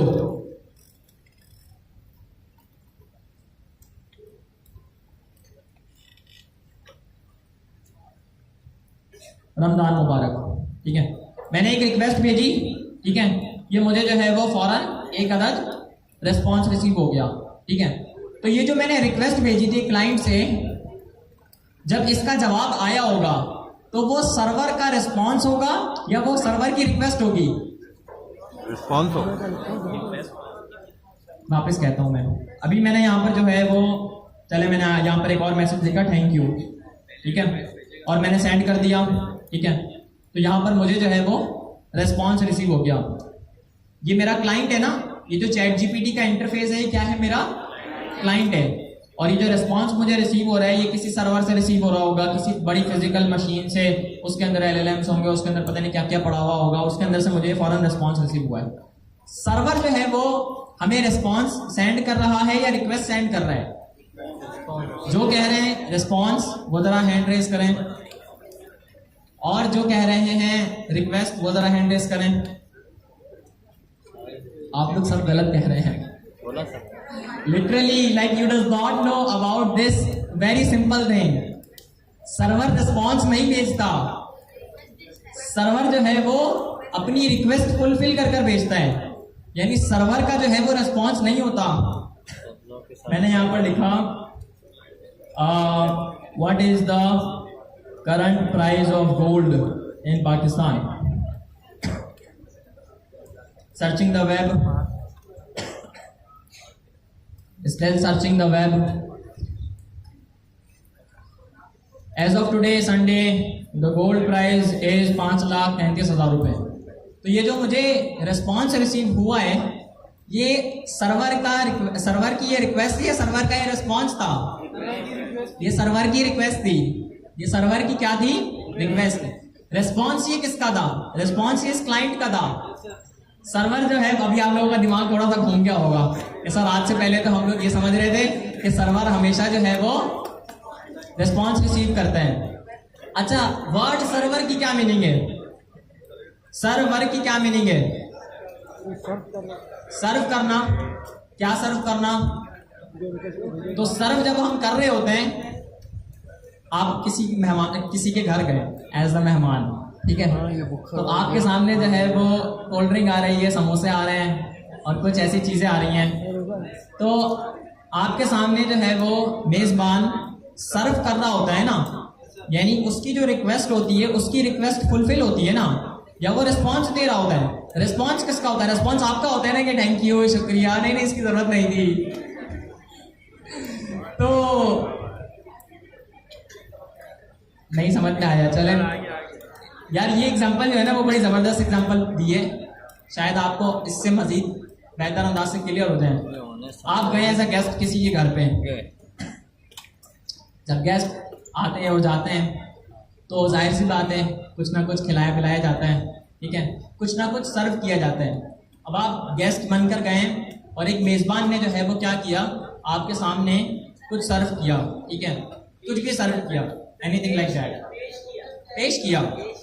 पेश किया। तो वो चीज़ जो बंदा पेश कर रहा है, यानी आप जिनके घर मेहमान बनकर गए हैं, ये उसकी रिक्वेस्ट है या रिस्पॉन्स है? ये उसकी रिक्वेस्ट है, ये उसकी रिक्वेस्ट है, ये उसका रिस्पॉन्स नहीं है। रिस्पॉन्स आप लोगों का है, रिस्पॉन्स आप लोगों का है। आप लोग बोलते नहीं है, बोलते नहीं है क्या? खा लेते हैं फौरन। रिजवान भाई कह रहे हैं खाने के ऊपर जो है ना कॉम्प्रोमाइज नहीं, आने दो बस। अच्छा, तो क्लाइंट एंड सर्वर की भी जो रिक्वेस्ट एंड रिस्पॉन्स की साइकिल होती है ना वो ऐसी होती है। क्लाइंट भी रिक्वेस्ट भेजता है और सर्वर भी रिक्वेस्ट भेजता है। ऐसा नहीं है कि क्लाइंट ही सिर्फ और सिर्फ रिक्वेस्ट भेजता है ना जी। अच्छा, फिर सर्वर को जो डेटाबेस से रिस्पॉन्स रिसीव हो रहा होता है ना, वो रिस्पॉन्स सर्वर का होता है। वो रिस्पॉन्स जो है वो क्लाइंट को नहीं भेजता, वो क्लाइंट को अपनी रिक्वेस्ट भेजता है। यार ये वाली जो भी मैंने एग्जांपल दी है, आप मेहमान बनकर जाते हैं, ये वाली समझ में आई है आपको? रेस्टोरेंट में फिट करते हैं, चलें फिट करते हैं जी जी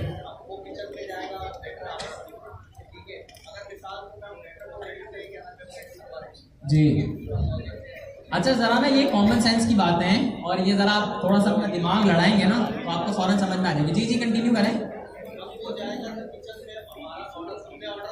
सही है, ऑर्डर दे दिया, किचन में चला गया, 2 बिरयानियाँ ले आना, ये ले आना, वो ले आना, सब कुछ आ गया।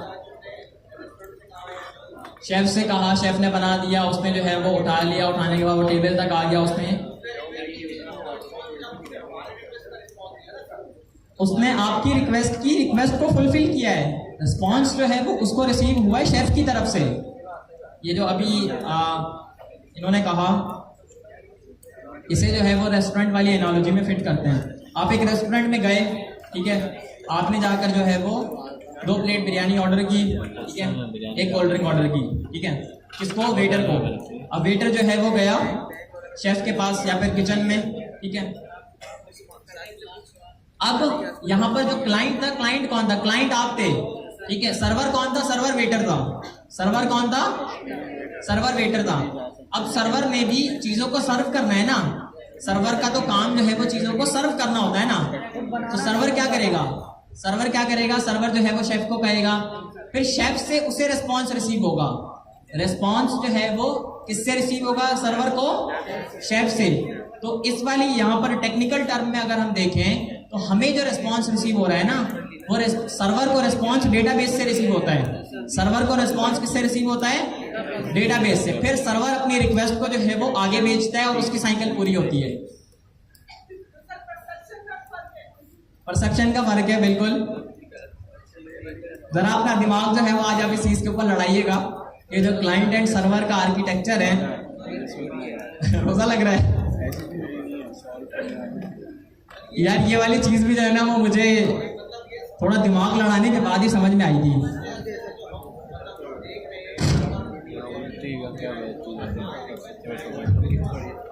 दिमाग बोला कि भाई ये जो सर्वर जो है ना वो हमें रिस्पॉन्स नहीं दे रहा, सर्वर रिस्पॉन्स नहीं दे रहा, सर्वर तो सर्व कर रहा है आपकी रिक्वेस्ट को।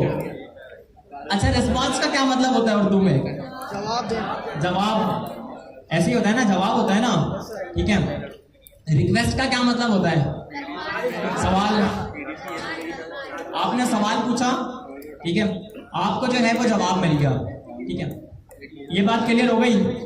रिक्वेस्ट एंड रिस्पॉन्स, ठीक है, जो जवाब दे रहा होता है बंदा, क्या वो जवाब, पहला सवाल जो है वो किसने पूछा होता है? सवाल करने वाले ने सवाल पूछा होता है ना, या ऐसे ही वो सवाल भी खुद कर रहा है और जवाब भी खुद ही दे रहा है? तो सवाल पूछेगा तो उसे जवाब मिलेगा ना। सवाल तो पूछ लिया, अब जब जवाब वो बंदा दे रहा है ना, तो वो जवाब जो है वो बेसिकली वो अपनी रिक्वेस्ट को फुलफिल कर रहा है। और उसकी जो रिक्वेस्ट थी, उसकी रिक्वेस्ट ये होगी कि वो आगे किसी और को कहेगा, आगे किसी और को क्या कहेगा? डेटाबेस को कहेगा, ठीक है, या फॉर एग्जांपल बुक्स को कहेगा, किसी भी चीज को कहेगा कि भाई इस सवाल का जवाब क्या है। कायदे आजम ने 1947 में क्यों बनाया था पाकिस्तान? किसी ने सवाल पूछा, छोटे से बच्चे ने सवाल पूछा, 5वीं क्लास के बच्चे ने, प्यारे से ने, उस बच्चे ने जो है वो सवाल पूछा, टीचर ने जो है वो किताबें पढ़ी हुई थी, पर टीचर के जहन से निकल गया, टीचर ने वापस जो है वो किताबें पढ़ी और सवाल का जवाब फाइंड किया कि भाई कायदे आजम ने 14 अगस्त 1947 को पाकिस्तान आज़ाद इसलिए हुआ था कि हम सब लोग जो है वो क्या कर सकें, हम सब लोग जो है वो आज़ादी की ज़िंदगी गुजार सकें। अब टीचर ने जो बेसिकली जवाब दिया ना बच्चे को, उसका रिस्पॉन्स नहीं है, वो उसकी रिक्वेस्ट है, वो रिक्वेस्ट फुलफिल हो रही है। आज से पहले जो चीज़ें, चले मैं आपको एक चीज़ क्लियर करता हूँ, आज से पहले जो चीज़ें आपने पढ़ी थी ना वो बिल्कुल दुरुस्त हैं, बस आपको एक नुक्ते का नहीं पता था कि सर्वर जो है ना वो रिक्वेस्ट भी भेजता है और सर्वर के पास रिस्पॉन्स भी आता है। जी जी जी जी जी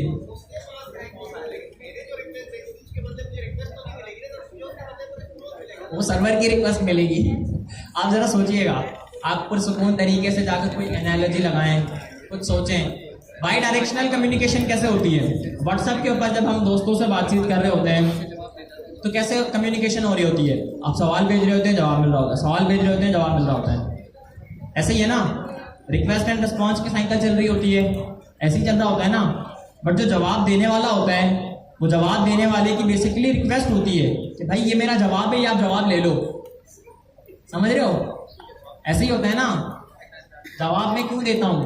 ताकि रिक्वेस्ट जो है वो आगे वाले की फुलफिल हो, मेरी रिक्वेस्ट मेरे एंड से फुलफिल हो, आगे वाले की रिक्वेस्ट आगे वाले के एंड से फुलफिल हो। एट द एंड हमें रिस्पॉन्स ही रिसीव हो रहा होता है, रिस्पॉन्स हमें हमेशा रिसीव होता है, रिक्वेस्ट का हमें रिस्पॉन्स ही रिसीव होता है, और जो रिस्पॉन्स सर्वर से रिसीव होता है वो सर्वर की रिक्वेस्ट होती है। चलें इस चीज पर जो है ना वो ज्यादा टाइम नहीं लगाते हैं। अच्छा, तो सर्वर पर आ गए। अच्छा, ये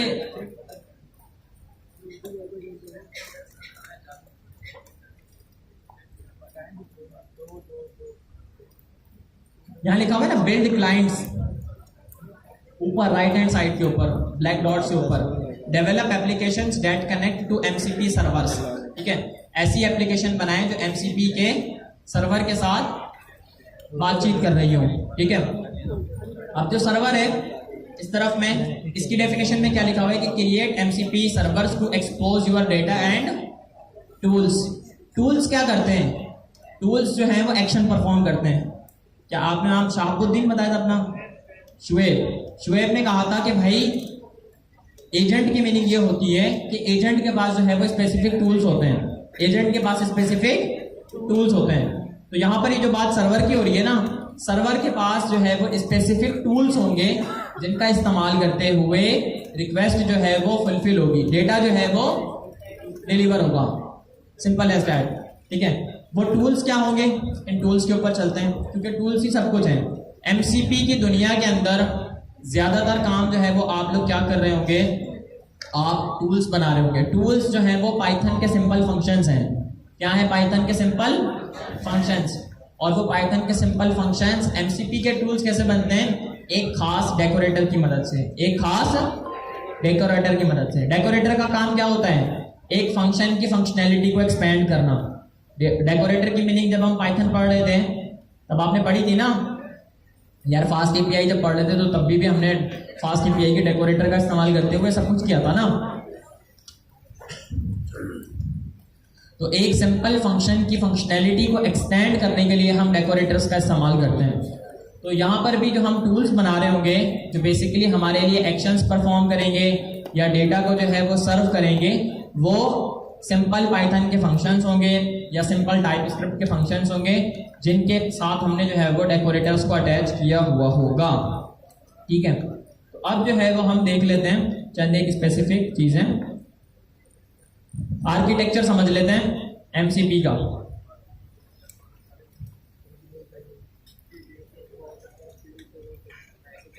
अभी दूसरा खोल वाईफाई वाला खोल वाईफाई के नीचे जा।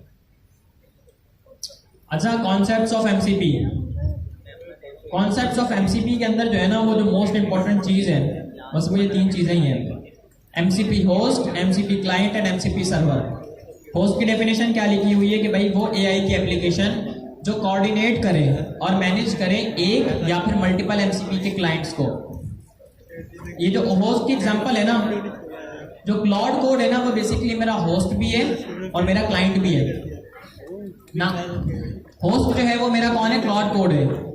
जब मैं क्लाउड कोड को यूज कर रहा हूं तो मैं उसका क्लाइंट बन रहा हूं। इसकी एक और एग्जांपल देता हूं। ये डेफिनेशन लिखी हुई है ना, इस डेफिनेशन को जरा एक मरतबा पढ़ें, क्या लिखा हुआ है जी। एक मिनट,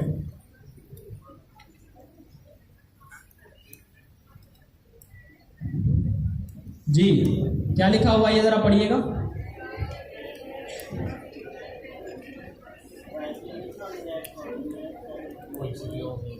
एमसीपी होस्ट जो है वो क्या कर रहा होता है, होस्ट कर रहा होता है, कोऑर्डिनेशन कर रहा होता है। इसके एग्जांपल देता हूं। व्हाट्सएप है, व्हाट्सएप, व्हाट्सएप को आप समझे एमसीपी का होस्ट, व्हाट्सएप को क्या समझे आप, एमसीपी का होस्ट। व्हाट्सएप के ऊपर जब आप लोग बातचीत करते हैं, क्या आप एक ही बंदे से बात करते हैं या कई बंदों से बातचीत कर सकते हैं?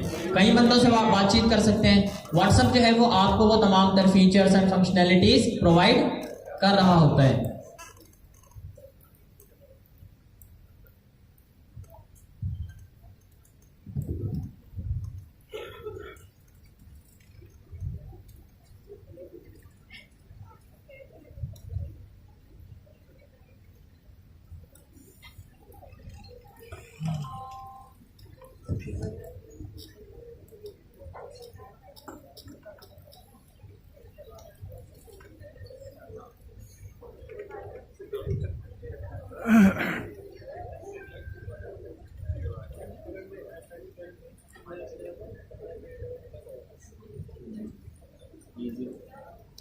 अच्छा,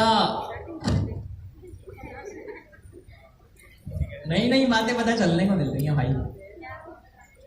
नहीं ऐसी वैसी बात नहीं है, रमजान चल रहा है, तौबा करो भाई। आप लोग जो है ना वो बस वैसी बात को ही जो है वो समझते हैं, सब कुछ अच्छी बातें भी होती हैं बट ये एक जर्नल बात है। अच्छा जी, तो बात क्या है, मेरी क्लास के कितने स्टूडेंट्स यहाँ पर हैं जो मेरे बच्चे हैं जो 6 से 9 वाली टाइमिंग पर आते हैं? वो जरा अपने हैंड रेस करें। अच्छा ठीक है अब्दुल्ला, एक मिनट जरा वापस हैंड रेस कीजिएगा। अब्दुल्ला भाई जरा यहाँ पर आइएगा। आप लोगों ने जो अटेंडेंस लगवाई है वो अपना कार्ड दिखाकर लगाइए। आए जरा वापस जरा, जो मेरी क्लास के स्टूडेंट हैं जिनका ताल्लुक जो है वो मुझसे है वो जरा हैंड रेस करें। ठीक है, नीचे कर लें। माशाल्लाह माशाल्लाह। अब जो सर अली जवाद के स्टूडेंट्स हैं वो जरा हैंड रेस करें।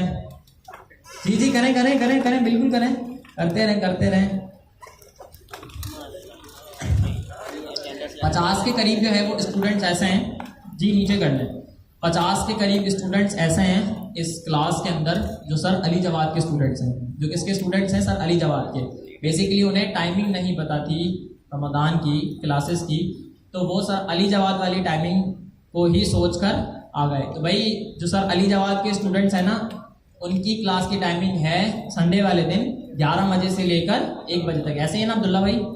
तो 11 बजे से लेकर 1 बजे तक जो है वो स्टूडेंट्स जो सर अली जवाद के स्टूडेंट हैं वो सर अली जवाद वाली टाइमिंग के अंदर ही आए। ठीक है, बाकी जो मेरे क्लास के स्टूडेंट्स हैं वो यहीं पर अपनी तशरीफ आवरी करें। अच्छा जी,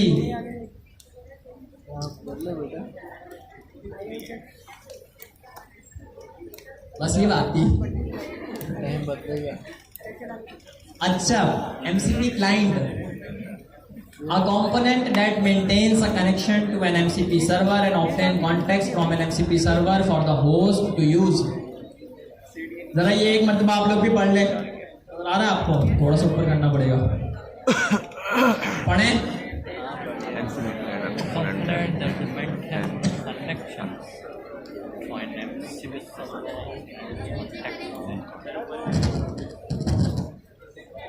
there are no contacts in MCP servers on the MCP host।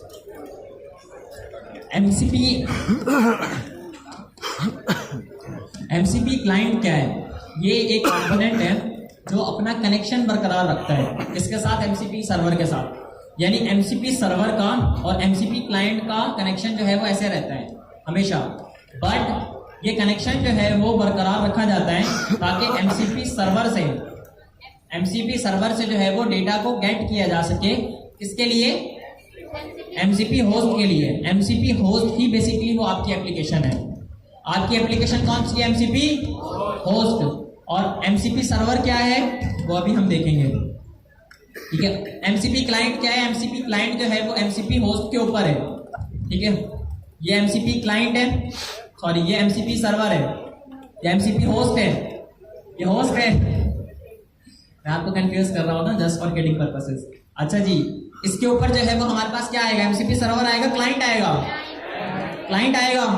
तो हमारे पास ये जो MCP होस्ट है, इस MCP होस्ट के ऊपर हमारे पास MCP क्लाइंट आएगा, ठीक है। ये जो है वो बेस लेयर है, ये बुनियादी लेयर है। इस लेयर का इस्तेमाल करते हुए ही सारी कम्युनिकेशन, सारे एजेंटिक पैटर्न्स, सारे एजेंटिक फॉर्मेट्स जो है वो, सारे एजेंटिक सिनेरियोज जो है वो परफॉर्म हो रहे होते हैं। बट यहाँ पर जो है वो इस्तेमाल किसका किया जा रहा होता है, अब हम ऐसे कर लेते हैं। अब ये हमारे पास क्या है? MCP होस्ट है। ये क्या है हमारे पास? MCP का होस्ट है। अब MCP सर्वर की मीनिंग देखते हैं।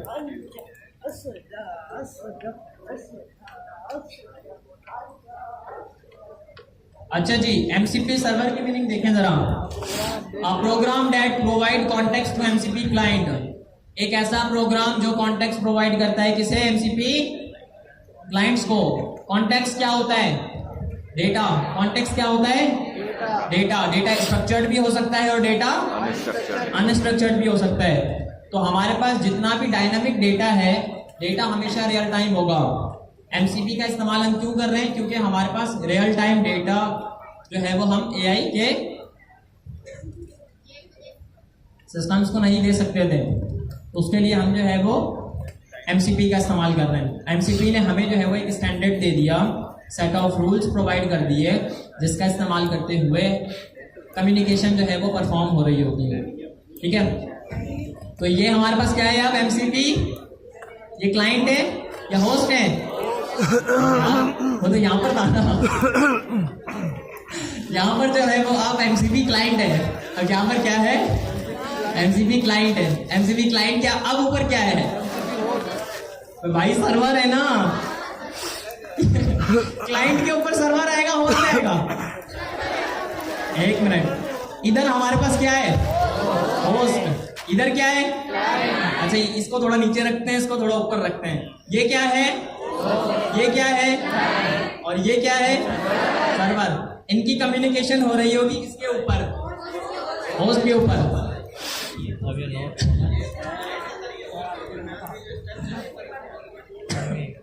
एक ही बात हो गई, ऊपर से देख लें या नीचे से देख लें, सीढ़ियां नीचे से ऊपर चढ़ लें या ऊपर से नीचे आ जाएं।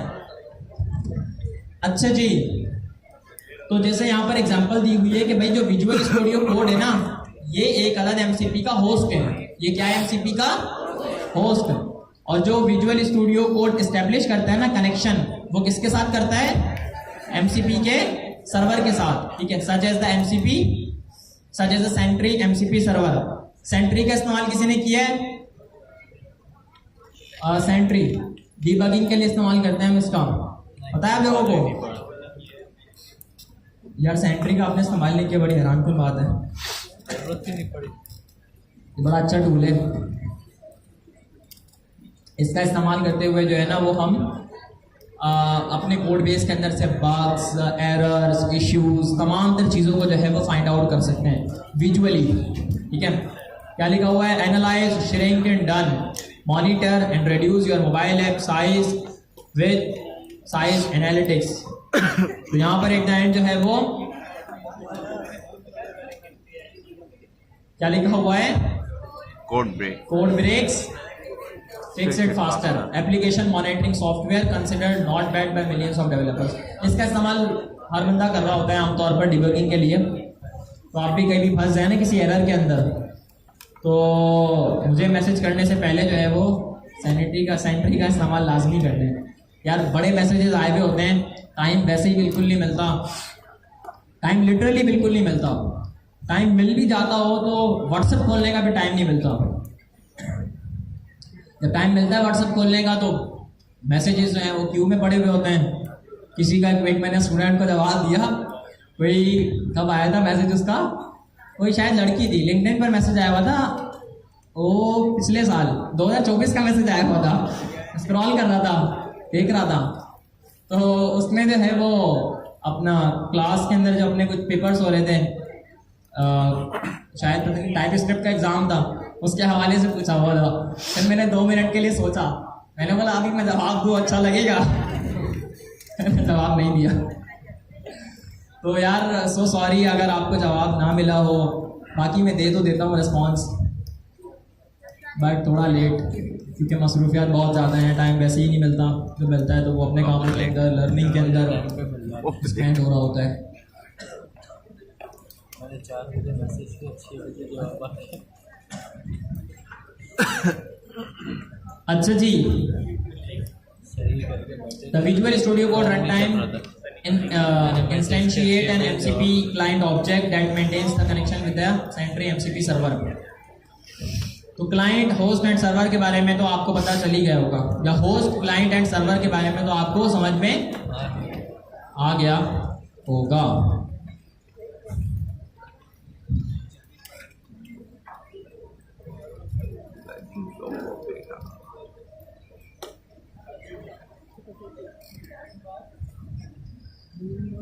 अच्छा जी, तो अब जो है ना वो हमने करना है टेक्निकल काम।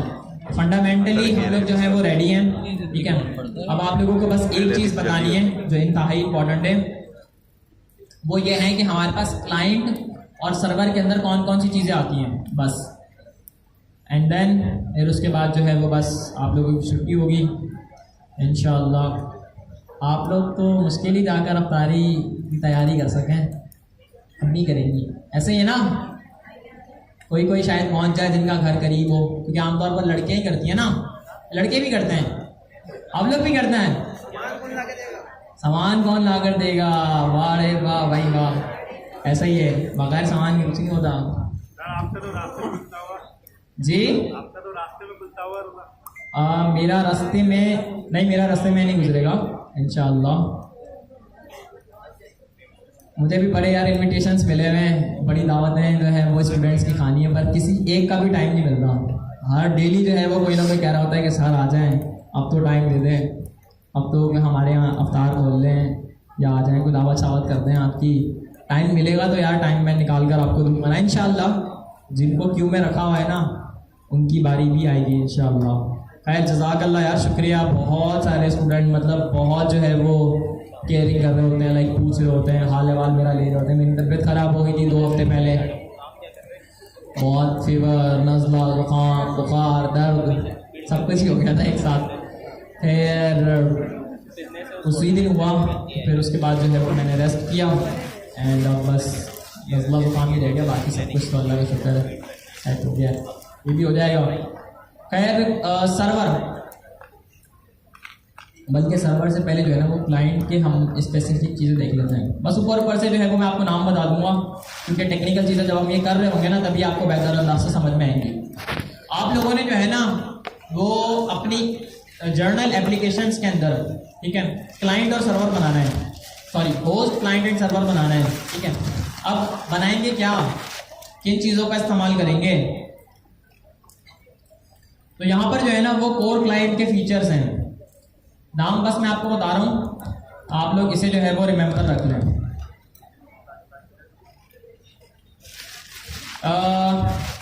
एलाइसेटेशन,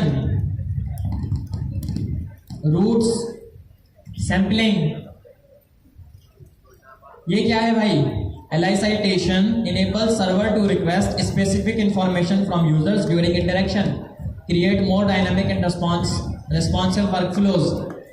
यहाँ पर जो है वो आपको मीनिंग समझ में आएगी कि भाई सर्वर जो है ना वो रिक्वेस्ट भी भेजता है, सर्वर जो है वो क्या करता है? रिक्वेस्ट भी भेजता है।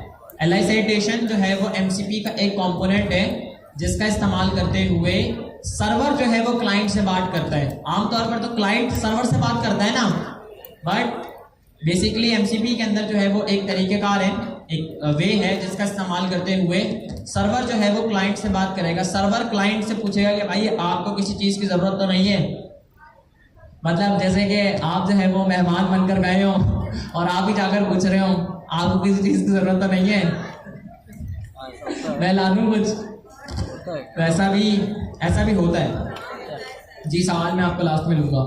अच्छा, तो यहाँ पर जो है वो लिखा हुआ है कि Elicitations provide a structured way for servers to gather necessary information on demand instead of requiring all the information upfront or failing when the data is missing. Servers can pause their operations to request specific inputs from the users।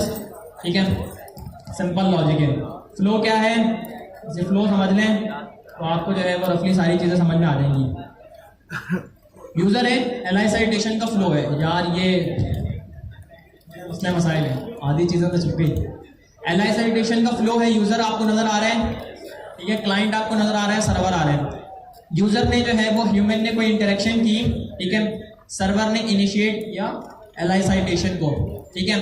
Server ने जो है वो क्या किया, server ने जो है वो Elicitation की UI जो है वो यूजर को प्रेजेंट की, ठीक है। यूजर ने प्रोवाइड किया रिक्वेस्टेड इंफॉर्मेशन, ठीक है। क्लाइंट ने जो है वो फिर वो रिक्वेस्ट जो है वो सर्वर को भेजी, सर्वर ने जो है वो क्या किया, उस इंफॉर्मेशन को गैदर किया और उसके बिहाफ के ऊपर एक्शन लिया। मतलब ये कि यहाँ पर जो है ना वो वाइस वर्सा काम हो रहा होगा, कम्युनिकेशन बाय डायरेक्शनल हो रही होगी, क्लाइंट भी कम्युनिकेशन कर रहा होगा, सर्वर भी कम्युनिकेशन कर रहा होगा। फॉर एग्जाम्पल आपने कोई ऐसी चीज सर्वर से पूछी जो सर्वर के पास है तो सही बट सर्वर को समझ में नहीं आ रही, तो सर्वर जो है वो क्लाइंट को रिक्वेस्ट भेजेगा विद एन UI कि भाई आप मुझे बताओ कि ये चीज़ें जो है वो आपको चाहिए, फिर आप बोलेंगे हाँ भाई हाँ मुझे ये चीज़ें चाहिए। तो इस तरीके से Elicitation वर्क करती है। टेक्निकली इसके मेथड्स हैं वो हम देख लेंगे, बड़ा सिंपल मेथड है इसका, कुछ पैरामीटर्स के साथ, ठीक है, इन द ऑब्जेक्ट फॉर्मेट। अच्छा जी, Elicitation हो गई। उसके बाद roots define the file system boundaries for server operations, allowing client to specify which directory server should focus on। मेरा कुछ डेटा पड़ा हुआ है, ठीक है, मेरा कुछ डेटा पड़ा हुआ है और मैं चाहता हूं कि भाई वो सारा डेटा जो है वो इस्तेमाल ना हो रहा हो, सिर्फ वो डेटा इस्तेमाल हो रहा हो जिसकी ज़रूरत है। तो रूट्स का काम क्या होता है, रूट्स जो है ना वो फाइल सिस्टम बाउंड्रीज को कहते हैं सर्वर ऑपरेशंस के लिए, ठीक है, ताकि क्लाइंट जो है वो स्पेसिफिकली जो डायरेक्टरीज उसके चाहिए वो सर्वर से जो है वो गेट कर सकें। मतलब कि क्लाइंट सर्वर को कहेगा कि बस मुझे आप ये वाली फाइल दे दो, बाकी सारी फाइल्स को पीछे पड़े रहने दो, बाकियों की ज़रूरत मुझे नहीं है। सर्वर जो है वो सिर्फ एक ही फाइल जो है वो क्लाइंट को भेज देगा, इसे कहते हैं रूट्स। और ये इसका स्ट्रक्चर होता है, we have the URI, uniform resource locator. इसे डिटेल में इंशाल्लाह फिर एक्सप्लोर करेंगे, डिजाइन फिलॉसफी ये भी देख लेंगे बाद में। Sampling allow server to request language model completion through the client in agentic behaviour while maintaining security and user control. Sampling जो है वो बेसिकली क्या करती है, अलाउ करती है कि सर्वर जो है वो डायरेक्ट LLM से बात कर सके, ठीक है, थ्रू द क्लाइंट। पहले जो है वो क्या हो रहा था, Elicitation के अंदर क्या हो रहा था, सर्वर को किसी चीज की जरूरत पड़ रही थी तो सर्वर क्लाइंट से मांग रहा था। यहाँ पर सर्वर क्या कर रहा है, सर्वर जो है वो डायरेक्टली कम्युनिकेशन कर रहा है LLM के साथ, और इससे जो है वो क्या हो रहा है, ये एक एजेंटिक बिहेवियर क्रिएट हो रहा है। यानी आपका क्लाइंट जो है वो डायरेक्ट एलएलएम के साथ इंटरेक्शन नहीं कर रहा होगा, आपका सर्वर डायरेक्टली एलएलएम के साथ इंटरेक्शन करेगा और आपकी रिक्वेस्ट को फुलफिल करेगा। अच्छा, ये चीज़ें थी क्लाइंट की। 3 चीज़ें ऐसी सर्वर की भी हैं, वो भी सुनकर चले जाएं तो आपके लिए भला होगा, बेहतरी आएगी। ये लोग जो जा रहे हैं ना, यकीनन इनको जो है वो अवतार बनाएंगे।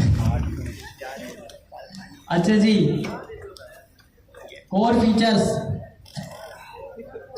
जो सर्वर के फीचर्स हैं ना, मोस्ट इंपॉर्टेंट है, ये सुन के जाइएगा, यही काम के फीचर्स हैं।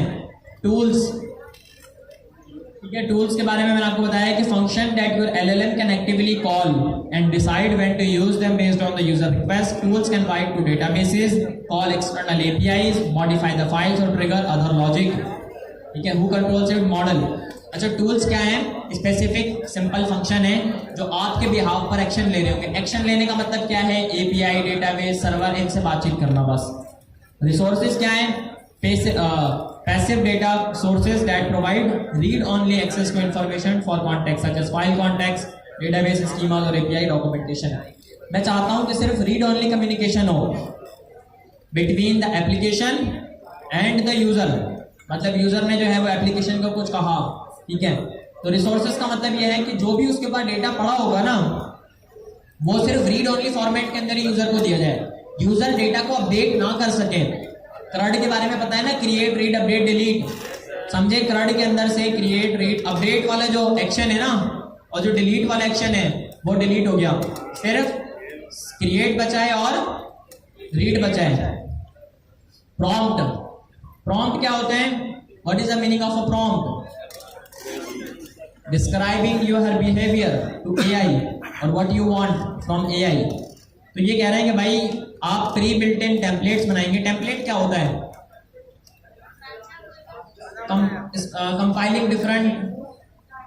Compiling different things to create one specific thing, ठीक है। तो यहाँ पर हमारे पास प्रॉम्प्ट्स क्या होते हैं? ये प्री बिल्ट इंस्ट्रक्शंस होती हैं जो टेम्पलेट्स के तौर पर काम कर रही होती हैं, जो मॉडल को बताती हैं कि भाई उन्होंने टूल्स एंड रिसोर्सेज के साथ कैसे काम करना है। अब ये वो तमाम तर चीज़ें हैं जो हमने आज की क्लास में देखी। आपकी असाइनमेंट क्या है? मैं आपके साथ जो है वो, आपने जो है ना वो 3-4 चीज़ें पढ़कर आनी है बस, ठीक है। और अगर आप प्रैक्टिकली भी एक छोटा सा प्रोजेक्ट बना लें तो आपको जो है वो डबल बोनस मिलेगा, ठीक है। आपने जो है वो एमसीपी का आर्किटेक्चर समझना है। आर्किटेक्चर का मतलब तो आपको पता है ना,